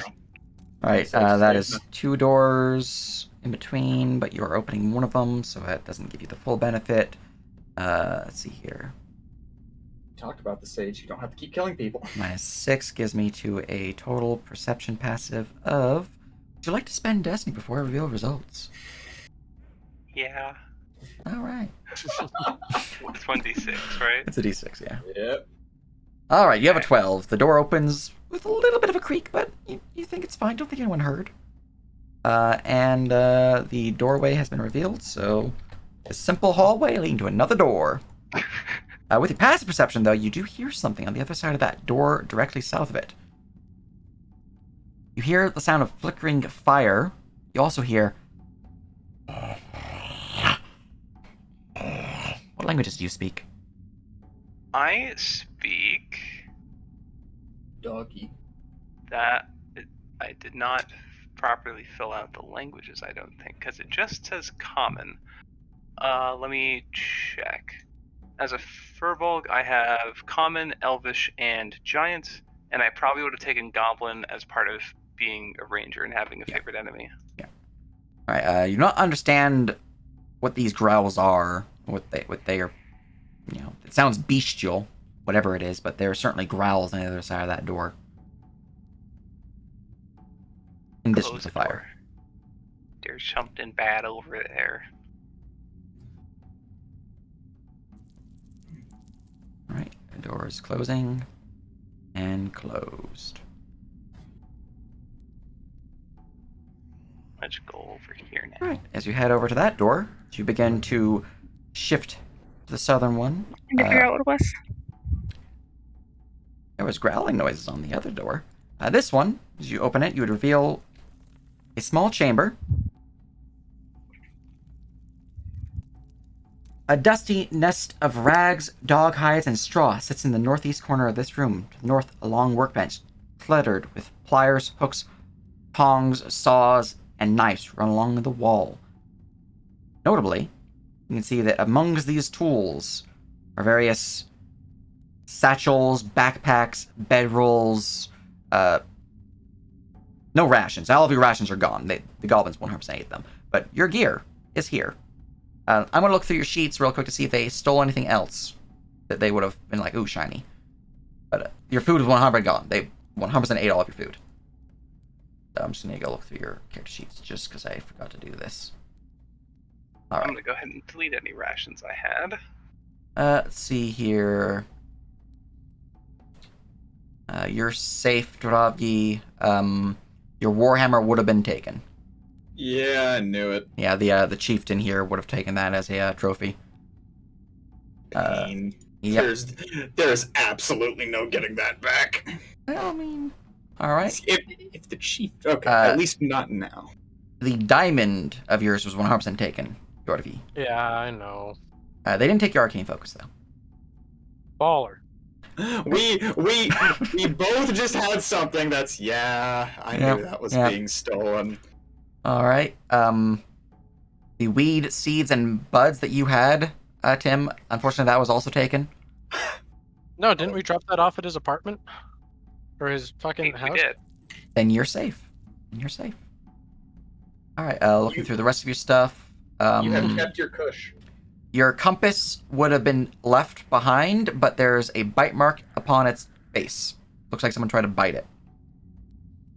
Who would bite my compass? Still works. It's just a little denty. All right, now for Minnie. The quick draw kobold pouch is 100% taken. No, the quick draw kobold pouch. And the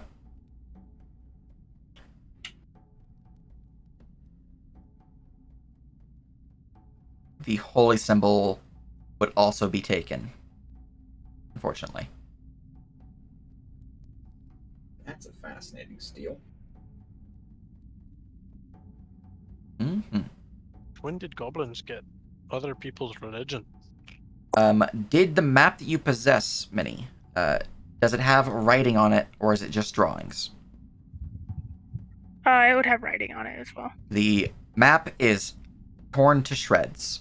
They devoured all portions that had writing upon it. Awesome.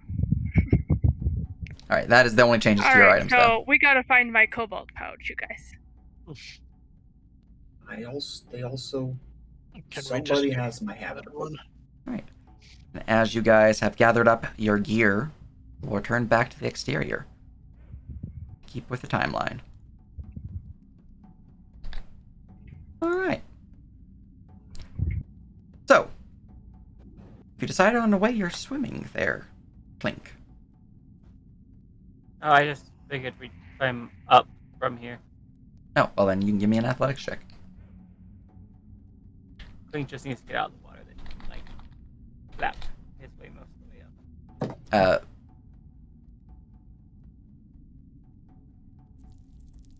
Yeah, okay. Jor will carry Nala. He'll try to carry Gunnar too, but that's a little much for him. Clink will give, casting a spell might call attention from where we are, huh? Very well could, unless you use subtle casting.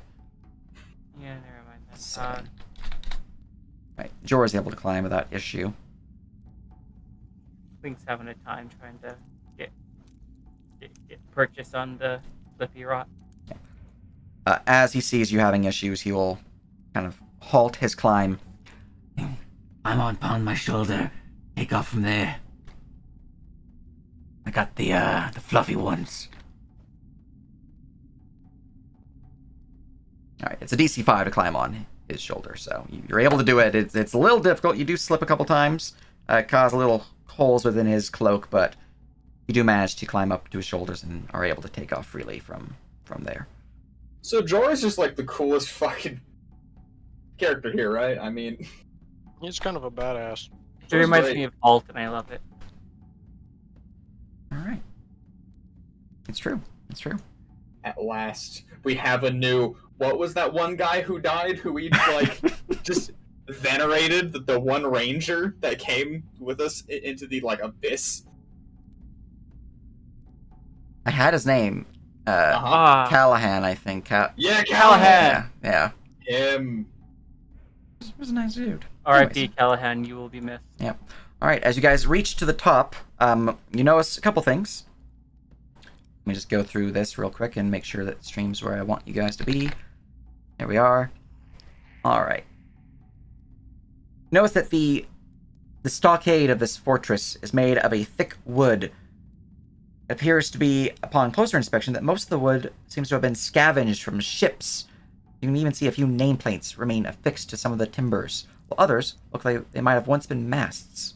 Additionally, as you look upon the large towers rising up 30 feet above, they appear to be made haphazardly and ramshackled, as if they were more recent additions that did not have the engineering touch that the rest of this fortress didn't really have, but there's certainly a quality difference between the towers and the fortress. You notice that the towers themselves seem to have a ladder rising up to the floor above as simply just pillars to keep this main floor, actual height of the tower, steady. Same thing over here. Now, with Jor's perception, as he points out some things for you, he'll point out towards the towers that, one, this tower here, he does see that there are two goblins in it. They're not facing you. You can see that they are in fact kind of slumped side by side upon a stool, kind of leaning back against the railing that kind of edges the northern edge of here, and they look like they're passed out. However, over here, you can see that there are another two goblins, and these ones are somewhat paying attention.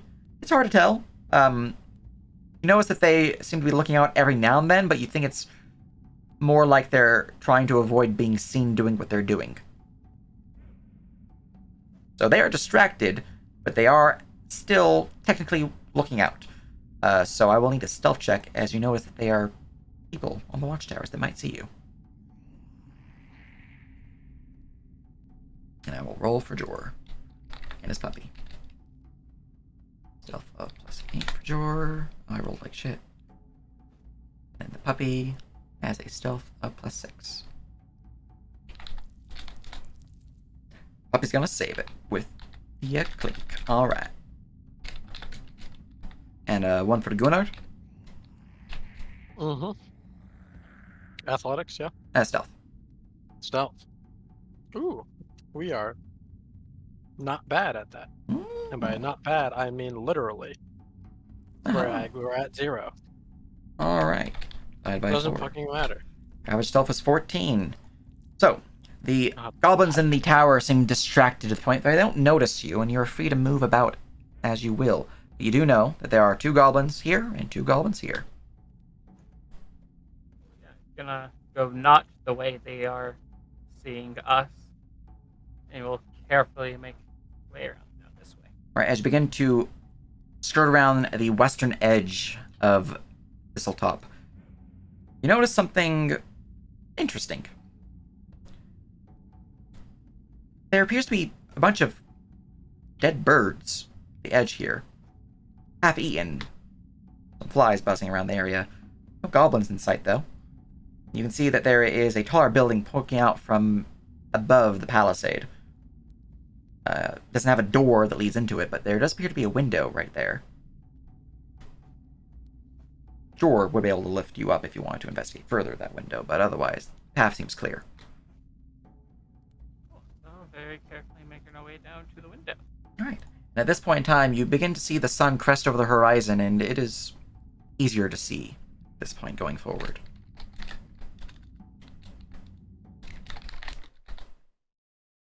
Clink will take that little step up from George to peek through the window.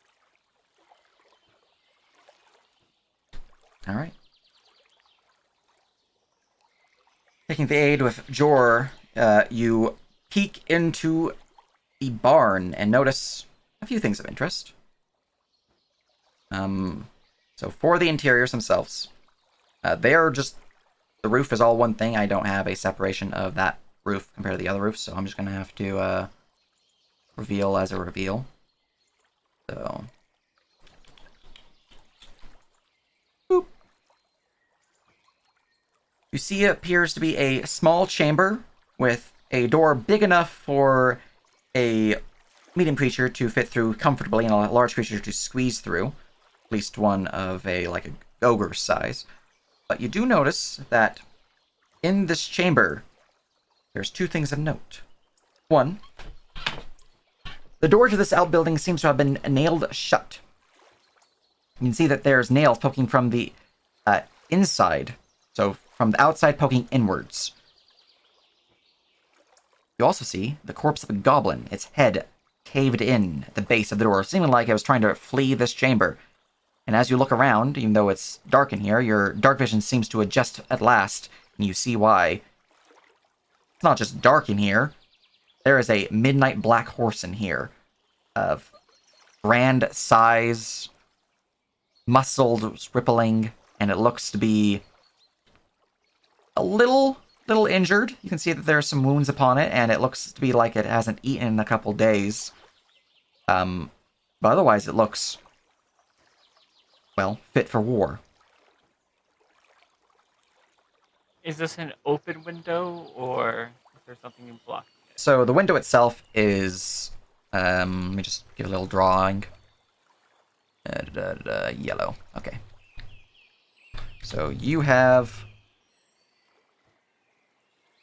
barn. Doop-a-doop-a-doo. That's, no. And then the window is like that. It's just a little circle hole. Doesn't actually have a little glass or anything like that. It's just a circle hole. So it's open.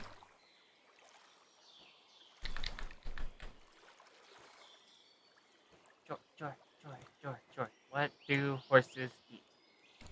I mean, oats, carrots, apples, though. Carrots and apples, a bit more of a treat for them. Of course, hay. Let's continue listing some horse food that one can provide them. Has carrots in his rations. Blink is going to toss a few carrots into the window. All right, roll me an animal handling check with advantage.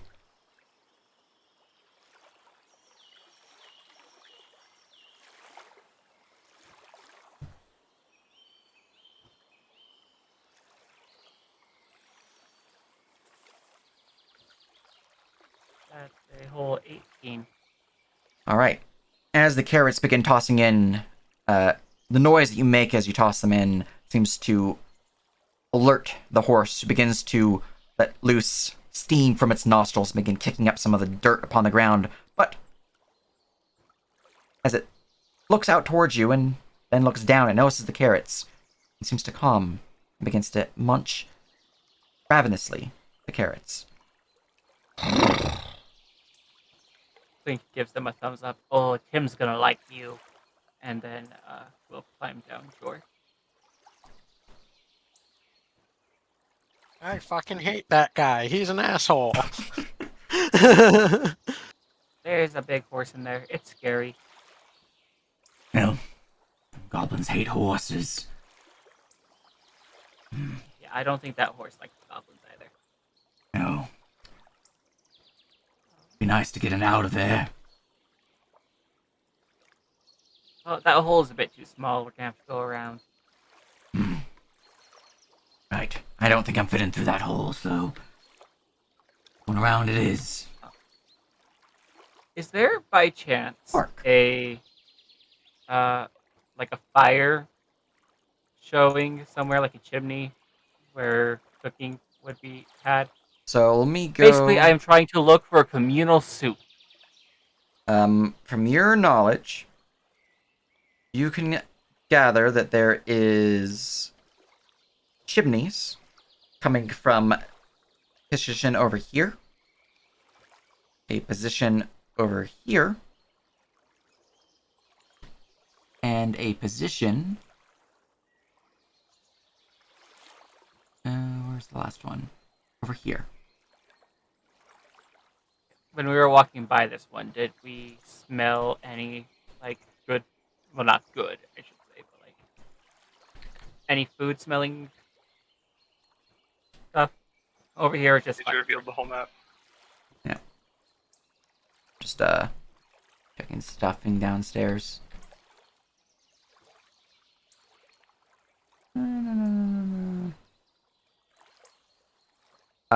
Doesn't smell good. No, it doesn't smell like food. It smells somewhat sulfurous, even. Yeah, we're avoiding that then. Okay, moving on along the edge, I guess. I'm just gonna shucky Be ducky you guys careful. forward. Keep head around the corner and then go once it's safe. Maintaining your stealth, pushing through along here. At this point, as you begin moving forward and forward, your ears would perk up. And Jorah would also perk up. And you would hear the sound of snoring coming from in here. Quite loud, in fact.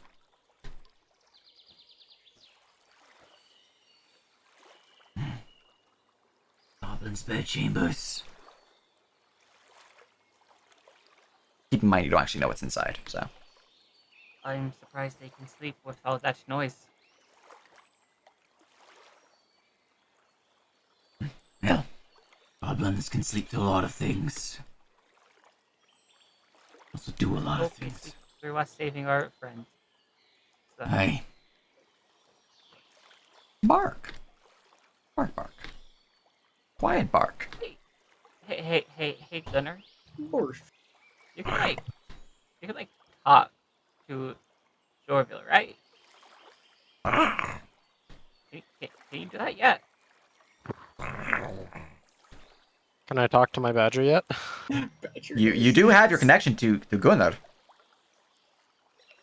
You actually sense them within range.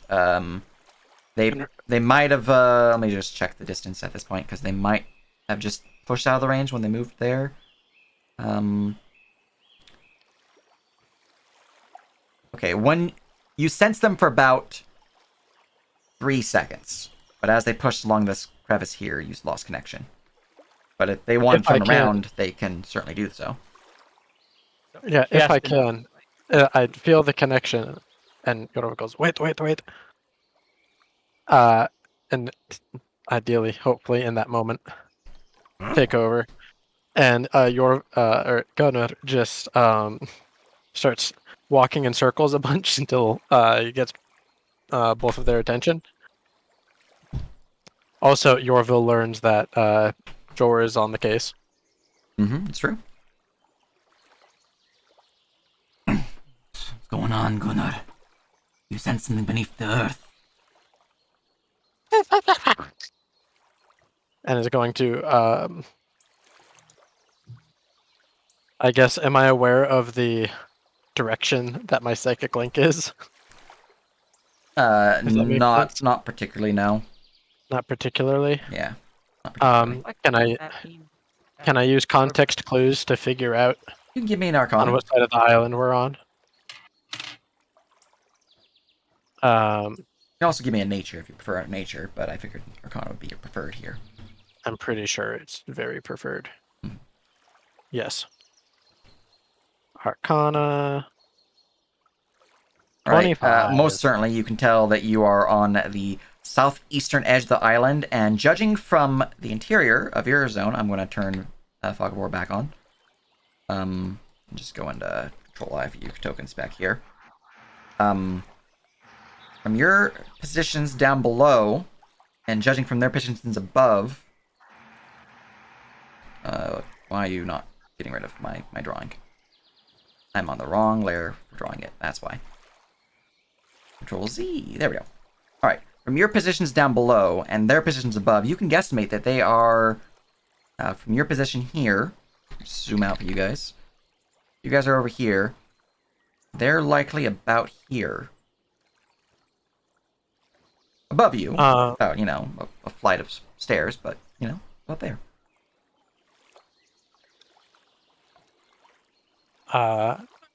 And Well, I can't make you that. do know from the eastern door here, there is a source of air. There's also a source of fresh air coming from the stairwell leading up. Could Gunnar find the path? Would that be possible? Does Gunnar have tremor sense? No. He Uh, does have advantage on perception checks that rely on smell.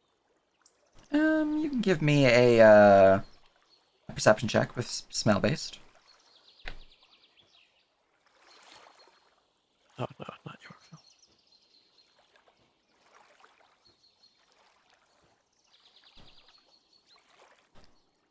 You have advantage. It's smell based. Yep.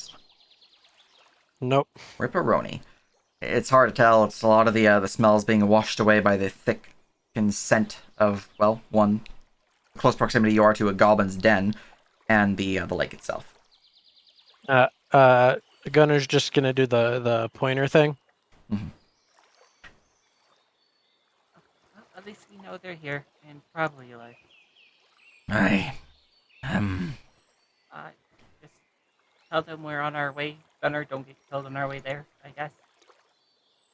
I don't know how strong your claws are, so I don't think you can just like dig your way to them. Link and Jorah here. I just sensed Gunnar again. They're pretty close. I think they're up that flight of stairs.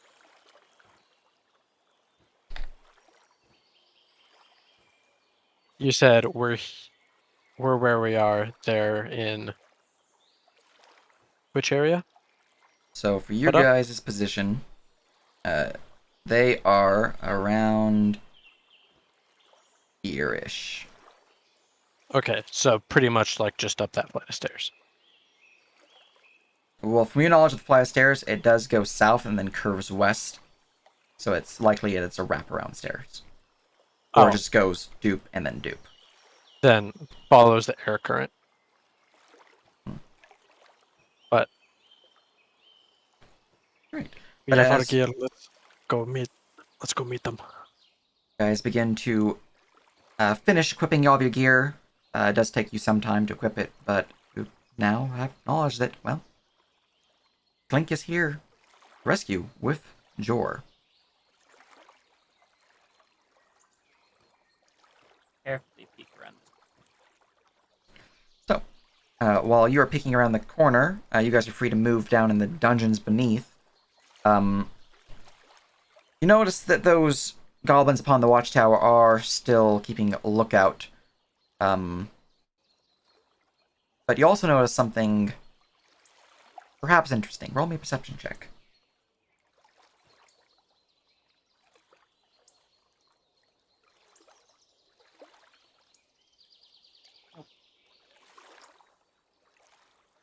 I got an 8. Alright. Looks like the goblins are bickering at one another. They seem fairly distracted. Well, they are distracted. Clink is going to hide behind this bush.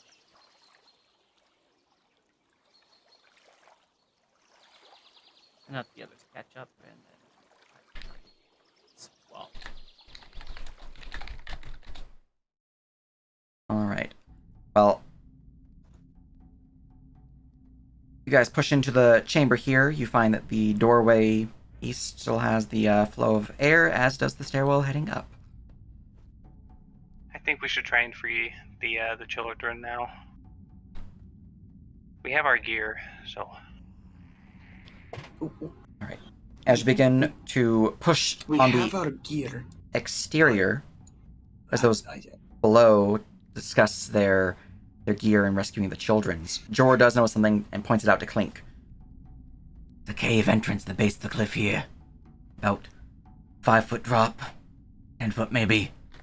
He points out the cave, which I will control F and E for you guys.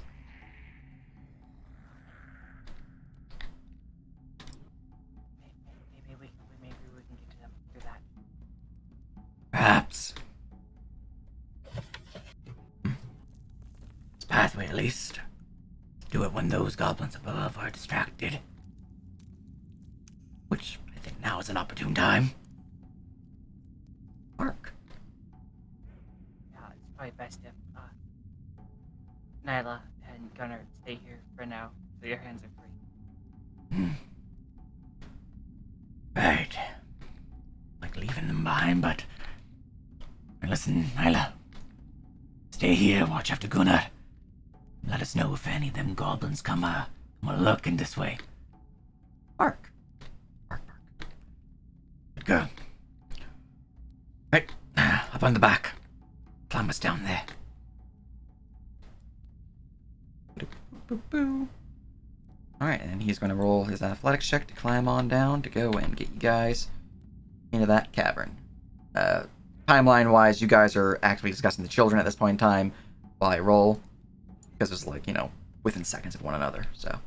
And Jor has a athletics of +7. I keep reading his 7, okay. DC not being threatened or anything like that is a DC. Yeah, not bad, okay. It's a little treacherous. Some of the rock face is slippery and wet, but Jor does manage to push into the cavern.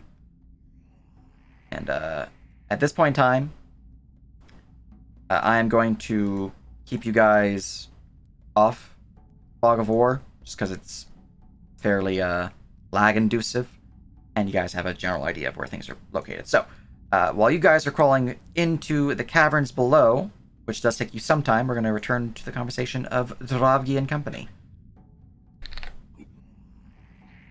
We have no... We barely lived the first time fighting them at pretty much full strength. We have most of our gear now. We're equipped. I at least have hand axes, but somebody has my hammer. It was pretty nice. Had some runes on it and everything. I don't know how we would get these kids out of here. And get ourselves out of here. Or if they want to leave. Or that. Well, I know if I was being trapped in a cage by my parents, I'd like some adventurers to come and rescue me. I literally cannot argue with that logic, but also, we nearly died. I have a wife and kid, and I do not want to leave her nearly orphaned.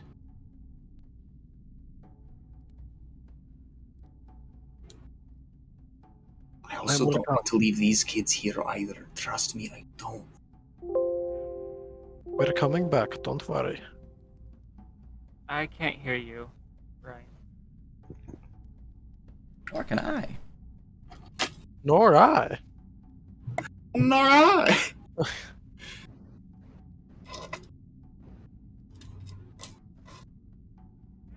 Am I muted? Yeah. There you There are. you go. Hello? Hello? Hello. You Hello? were just too I'm good at whispering. trying. She's gonna lead it and be like, how about we flip a coin? Heads, we save the kids. Tails, we go after our stuff. We already have our stuff. We have our stuff. I don't have my hammer or my holy symbol. Oh, that's right. And you paladins need holy symbols. Yes, it's Hmm. Okay. It's Wait. If- What does your holy symbol look like? Is there like a dirt floor or something I could draw it in? Unfortunately, you are on cobbled stone, or more specifically, brick stone. So no actual dirt you can draw it in.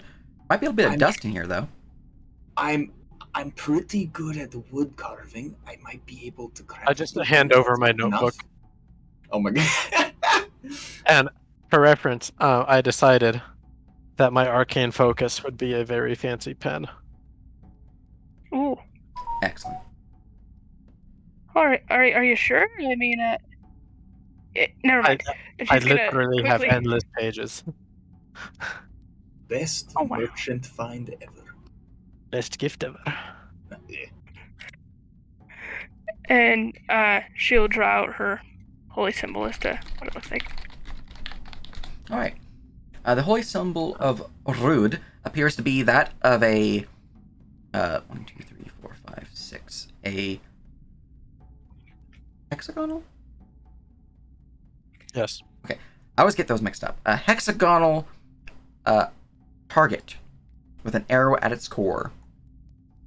Is it arguable that woodcarver's tools would cut like? Is it arguable that I have just like a little thing that I had been like whittling? Woodcarver's tools tend to come with some basic materials. Enough that one could technically fashion one small trinket with it. It will take you some time to do the wood carving if you want to start that. I have mason's tools, and we could do the same thing with that. It would Put it take on- longer, I assume. It would But take longer and louder with stone. Yep. I can certainly make you a new one. It would take me a little bit. It takes time to work the wood, but we can get that back. We can either craft you or purchase you a new clink pouch. It is adorable. I do want to be able to find my clink pouch if we can't craft another one, but I suppose we can always find another. All right. As you all are discussing what to do, we return back to the caverns where Jor and Clink push their way in. I need Clink to roll me a stealth check, and I need to roll one for Jor. Assuming you guys are stealthing in. If you don't want to stealth, that's fine. Well, Link is so stealthy. I'm just going to do 26 divided by 2, because that's essentially what it is. It's 13 is your average. Okay. So, your average stealth of 13. You have ownership of Jor. Feel free to move your token. Well, I did a roll and decided north is the way to try first. So here is the peak through here. All right. As you take a step forward, Jor immediately holds up a hand. Hold a moment.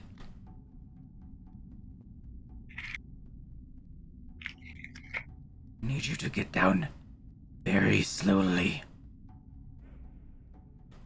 Ready your blade. Link will pull out his dagger and take it off very slowly.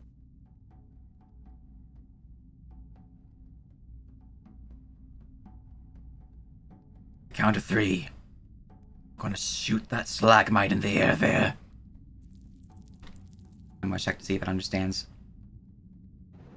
Does not understand common. That's good. Okay.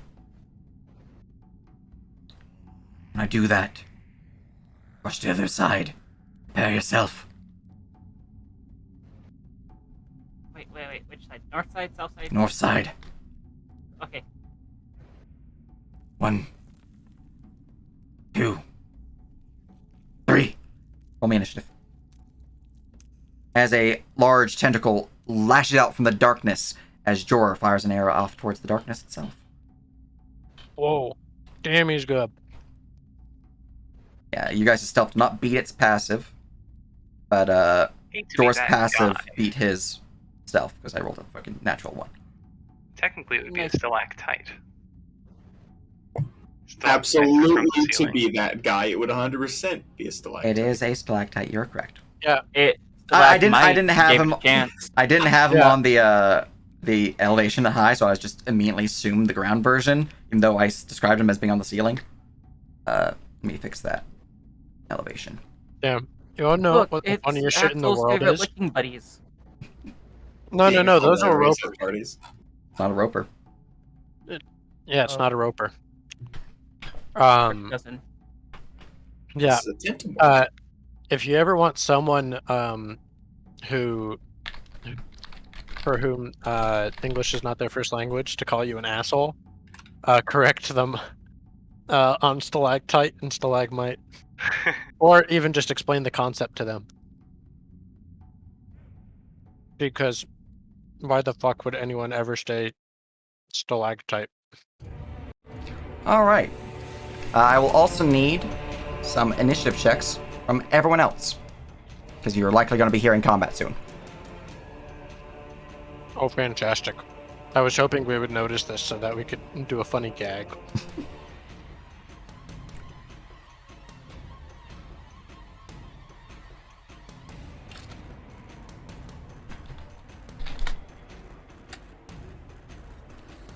Oh, and I have an extra bonus to my initiative now. Because of Warcaster. Nice. What's your Oh, bonus? huge. I can give myself a bonus to my initiative rolls equal to my intelligence So modifier. you are doubling up your intelligence. Gotcha. Fuck yeah. All All right, right. so my initiative is actually I fixed it. 12. All right. On your Thank- selection window, DM says I'm roll for updating initiative. your initiative, so always will apply your intelligence at least once. Donde está initiative modifier? All right. Your initiative on your selection window is now updated to roll properly. But Thank all right. Let's see here. Gonod is a companion up top side, so I'm just going to remove him from initiative because they would also go on your turn anyways. Everyone else is They're not going to be Yeah. very useful. Alright, and starting initiative. So, even though the creature did most certainly have a surprise round upon Clink, Jor was able to point it out with their passive of 20 perception. And in fact, I rolled a 9, which means your passive perception is also 9. You would have noticed it yourself, so you're not actually surprised, Clink. Nice. So, essentially this is just normal combat, as both sides try to strike first before the other realizes they're trying to strike. And Jor, unfortunately for the creature, is fastest, with a 19 on his dice roll. And he is just going to... Careful, for its stinger is quite venomous. And he is going to release some arrows upon it.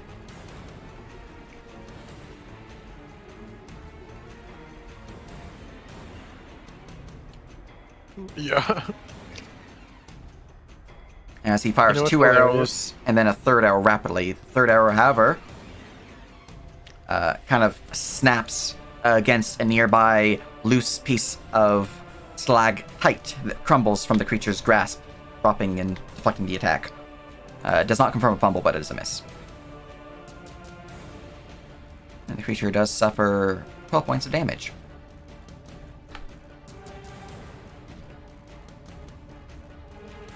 Alright.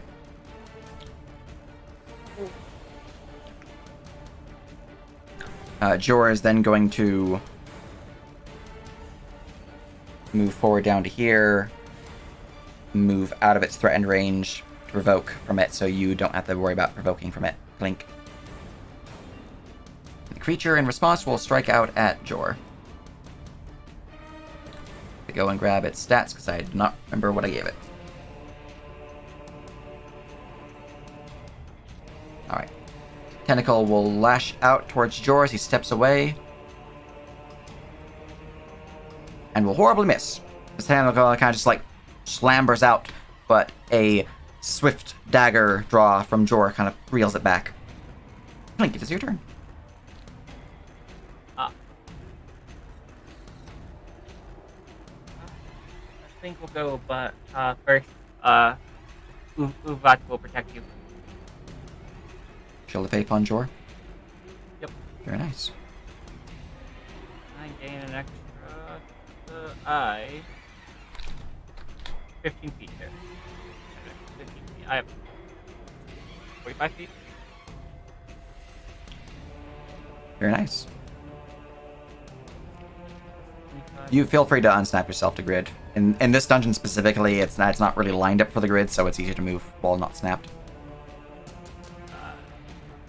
So, this might look exceedingly narrow. A small creature can move through without issue. A medium creature has to squeeze. So essentially, it's difficult terrain for every of these 2 squares. But for you, it's fine, because you're small. 5, 10, 35. I have 10 more movement left.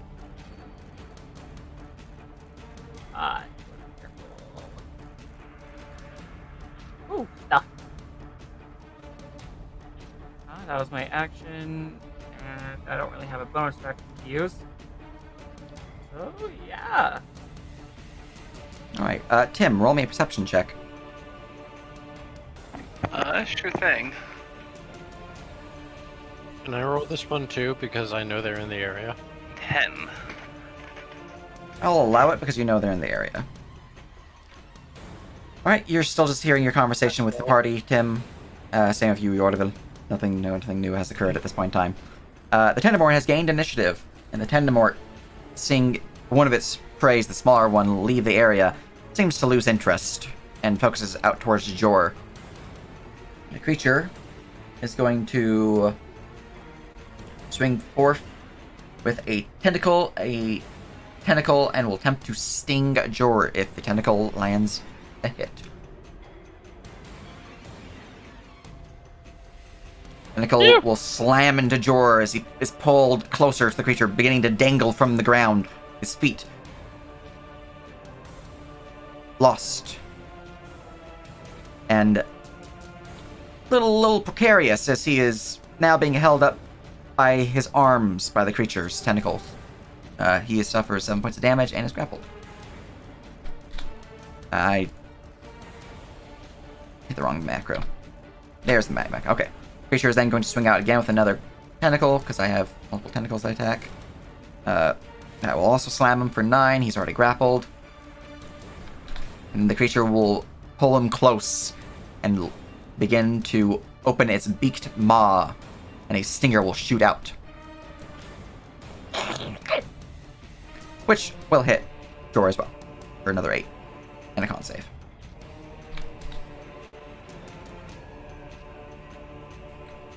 Which Jor unfortunately fails. I don't think I gave him anything that gives him a... He does have Destiny. Okay.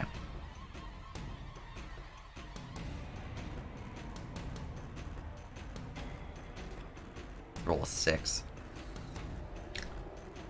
Fuck it. We're gonna use Jor's Destiny. Nope. Okay. Jor unfortunately succumbs to the poison, and while poisoned in this way, he is nauseated for the next minute and suffers 5 damage at the start of each of his turns. He cannot recover HP while poisoned in this way.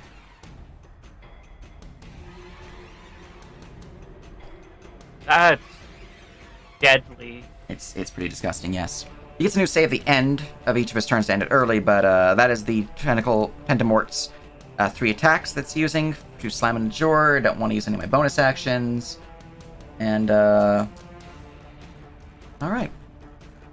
Yordaville, give me a perception check.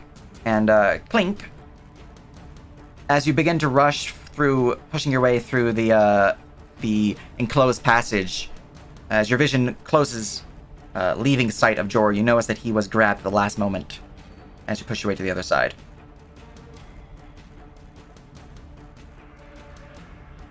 16. What did you say as you pushed your way to the other side, Clink? Oh, look, stuff. You hear that, Yorville, from the eastern door. Did I? I just heard someone from that door.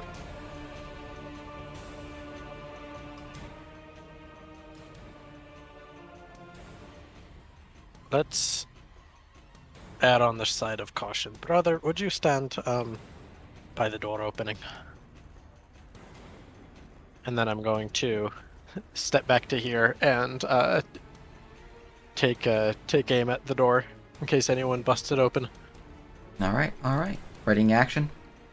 Yes. Very However, I would like to state as I'm doing this that I am a practice officer and I have fantastic trigger discipline.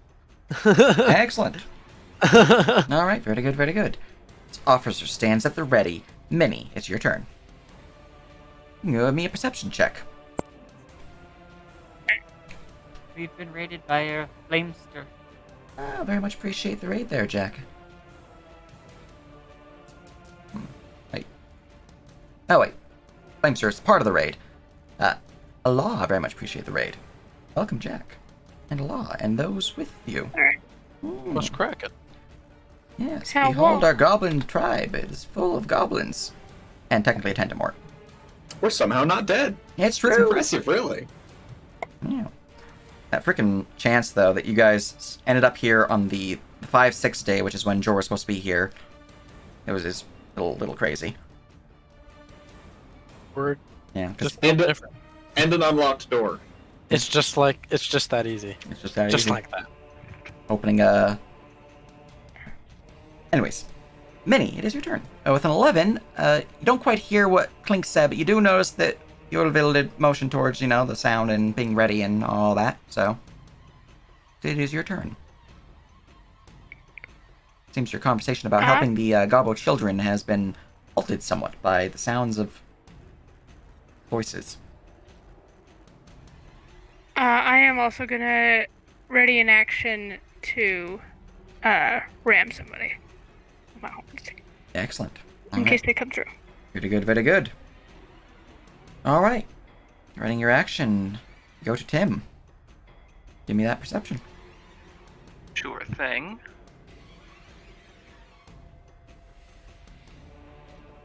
$12. All right. Well, you ever so faintly hear muffled sounds coming from beyond these doors, but that's about it. I get my bow ready. Because I would assume that it was hostile. All right. Very good, very good. So you're readying action as well. Yes. All right. Dravgi, perception check. I set up Alrighty. for him to go stand by the door, for the record. I Oh, did yeah. say that out loud. True. Why am I? Oh, here we go. Ability check. No, it's skill check. I'll learn this little layout someday. Not today, clearly, but that's fine. Someday. Eventually. Well, that's persuasion. I specifically, I am having a moment. I specifically looked at persuasion and went, no, that's wrong. Clicked perception. But clearly, I'm trying to persuade myself into clicking the right button. There All we right. go. As you begin to listen out, you can definitely hear the sound of Clink on the other side of those two doors. More than that, you can hear the faint sound of pained grunts further from beyond that door. Wait, hold on. That sounds like Clink. Knowing that You think it's Clink? he starts walking through, we know that this door leads into a hallway. He Yeah. still creaks it open as best he can. That's sadly 25 feet there.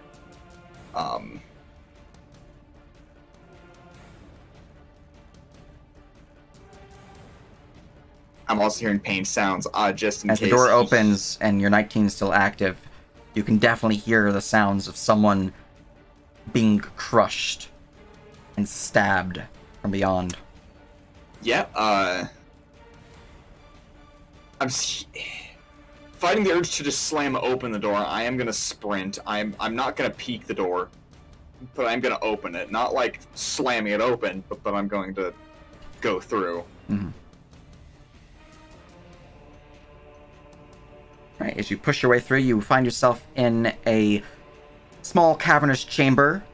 Crates, barrels, and mounds of miscellaneous refuse lie heaped against the walls here. To the south, the sound of crashing waves echoes in, and you can see Clink pushing their way from a small crevice that seems to be perfectly shaped for one of their size to move through without issue. Clink? Oh, gods, you're okay. And as you say that, you then hear another pain grunt from a somewhat familiar voice. Not, too privy to Jor's voice, but you've encountered them a few times. Sounds kind of like Jor. What's going on? It's good to see you. What's happening?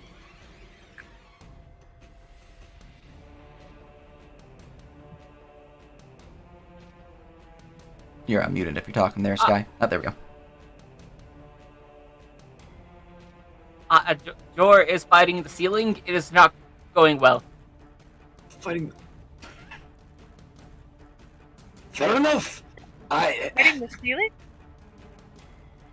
What? Do you know any other way around? I don't think any of us can fit through there but you. So you guys can actually fit through this point. It's just difficult Oh. terrain. You're Oh, essentially it's- having to squeeze.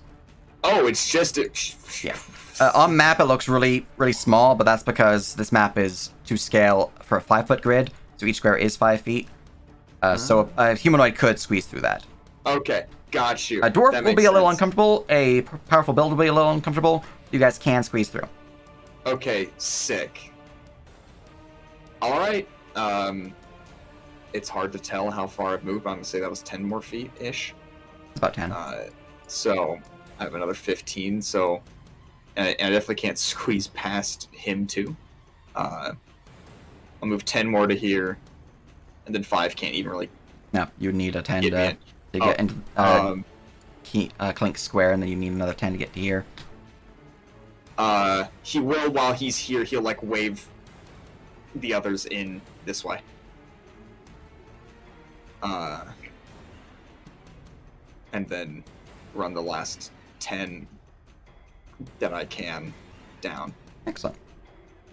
All right, very good, very good. You're not. You know, you did say you were ready to gore charge. I'll allow you to charge forward. All right. Yeah, I was gonna say you didn't ready to move, but you didn't ready to do a goring charge, so it's technically a movement, so I'll allow it. As you just rush forward as you are given the hand wave. All right, next round, go to Jor, who starts his turn grappled by the Tentamort. He immediately suffers 5 poison damage.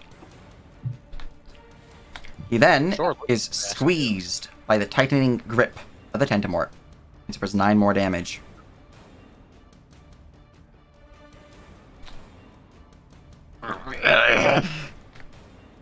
Alright. Now, for Jor, and he's in pain. He's not happy about it. I'm going to check to see if I gave this creature anything weird about wielding weapons while grappled. I don't think I did.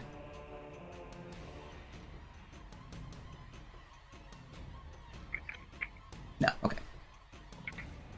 Cool. Alright, in that case, Jor is going to just start slamming into it as he rapidly draws his dueling dagger and begins cutting and stabbing and just prodding at the eyes of this creature. Alright. Let's see here. That would be a disadvantage plus 2 AC. Okay. An eye is stabbed as you... Now that the door is open, you guys would all hear a pain, screeching, gurgling noise coming from the corridor east and south. The creature does suffer some damage. I'm gonna go grab that rule set real quick because I don't remember the actual damage bonus from it. It is a additional 1 dice. Okay. Alright, that is a 10 total damage. And the creature must make a dex save. He makes the dex save, unfortunately, but Jor will then swing at it again.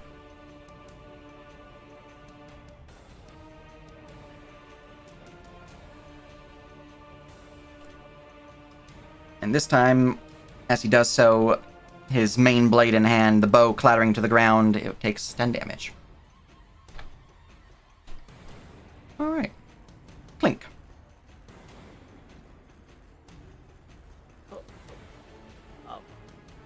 Yeah, Jor needs help. Yes, I'm a banana. I forgot about something.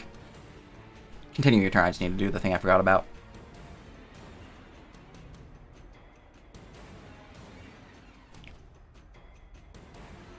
Clink runs and flies to over here to get flanking with Jor.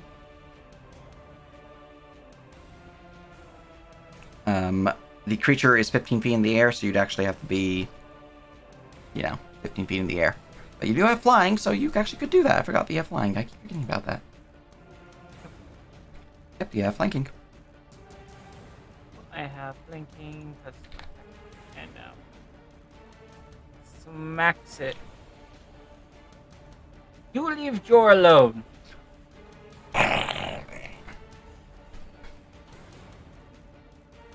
Alright, a 17 to hit because of flanking. That will slam into it for 6 piercing plus your... Six. That's 12 piercing, crashing into it as the creature lets out another pain screech. And falls, plummeting as Jor crashes into the ground, suffering 2 points of fall damage. Clink with a second kill! It's true! Alright. And as that creature falters, I do need to go check to see if anything else heard the combat sounds. Distracted. Doors closed, would not hit the DC.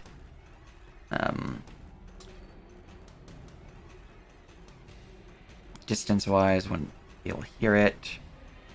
These guys would have the best chance. Door between them is stone, though, so nope. And,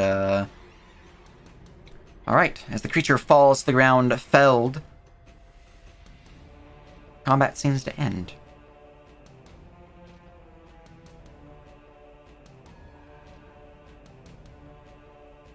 As all seems quiet once more, and you guys are free to move that issue. As everyone tries to While they're all rush taking into care of here. that, We're all running over here. Yeah,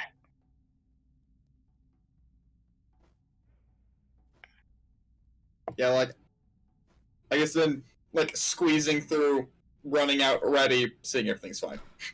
I'm full tilt following my brother. You do see that there is a large, gaping wound in the top left shoulder of Jor's armor and flesh, and the wound seems to be pulsing with a deep purple sludge. He suffers another 5 damage. At the end of his turn, he does get another save. Blink, come back here, please. Wait, no, you're already back here. You see him pull out from his kit some strange berries and places a salve upon the wound as part of his natural 19 to end the effect. He's no longer suffering from the poison, but he did suffer another 5 from it. since the sound of combat ended and while everyone else is squeezing through, Minnie's gonna go back and start opening cages. So you're gonna go back into the children's room? Yeah, and I'm going to just Alright, well. The door opens, and inside you would see that there are, in fact, 6 children within this small chamber. Though there are many more cages, the children seem to shirk back, kind of crawling deeper into their cage. Some hissing, some making weird, trippy noises at you. A little weird. Hey, you want out? One of the goblins seemed to move a little closer to the bars of their cage. Alright, stay quiet. And I'm going to try and just break them open like I did with the other ones. Alright, roll me an athletics check. I don't think is definitely too busy patching up Jor to know that you're missing. Mm-hmm. It's the perfect crime. How did either of you two get in here? I see the cave. All right, but that's still. We swam to the island. I'm gonna Okay, use here. my I'm I'm gonna use my destiny. Yeah, my inspiration. Alright.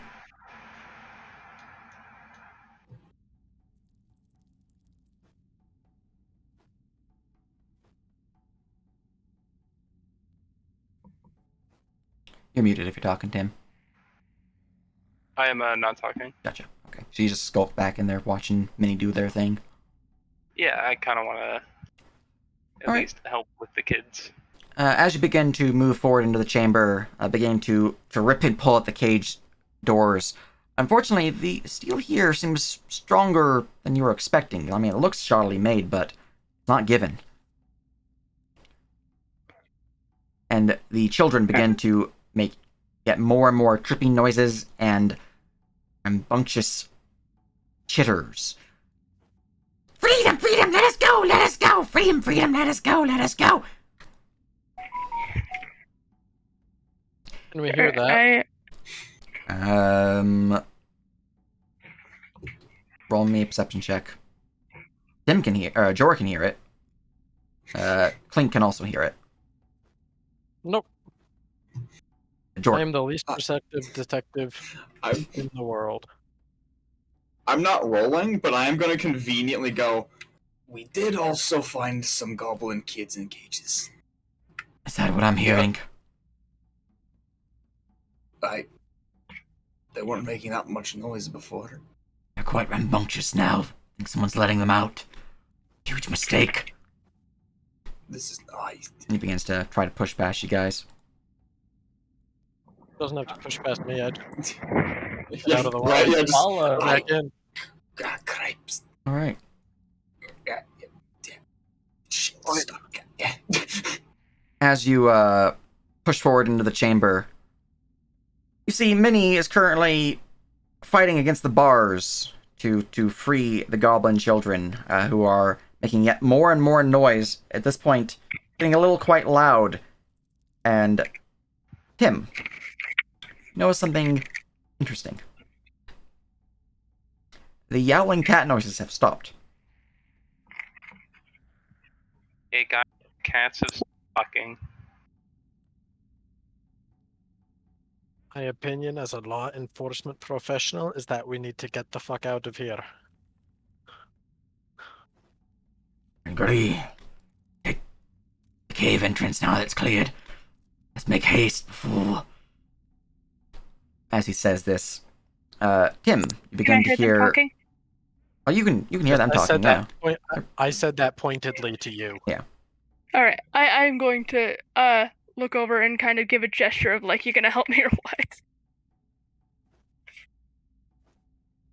I can help. Jor thinks that's a bad idea. Begin to Oh, hear footsteps no one approaching this listens door, to me. Tim. Guys, be very quiet. I'm gonna. Shit, I don't know what to do. There's someone approaching the door. In the cave is what we do. Here, block the door. I You go guys over and block the door. I hold the door.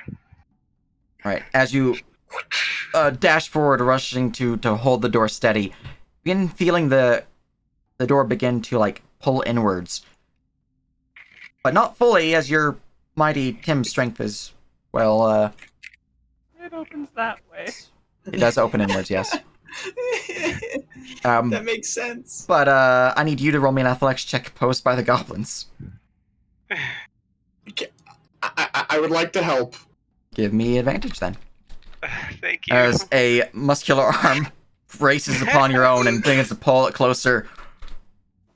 And then, with some surprising strength, this small, 2 foot, 8-inch, half-naked goblin woman opens the door, and you can see a grouping of 4 half-naked goblin women and a large bugbear, half-naked, all staring at you in confusion. And that'll be where I call a session. I wasn't expecting to No. Oh, I didn't make him visible. Let me go. There you go. There he is. Oh no. There he is. There's still fog of war. I'm gonna peek in. I never wish I peeked in. And okay. What's going on in here? I As will the door- say for the record, I told them all to be quiet. It's true. It's true. The I children were told getting you more not to excited be the kids. as the Tim's door. Poor Christian eyes. As the door is pulled, wrenched asunder from both Tim and Dravgi's grasp, you see the horrifying sight before you. And I hope you guys had fun. We'll catch you guys next week. Have you ever had kids?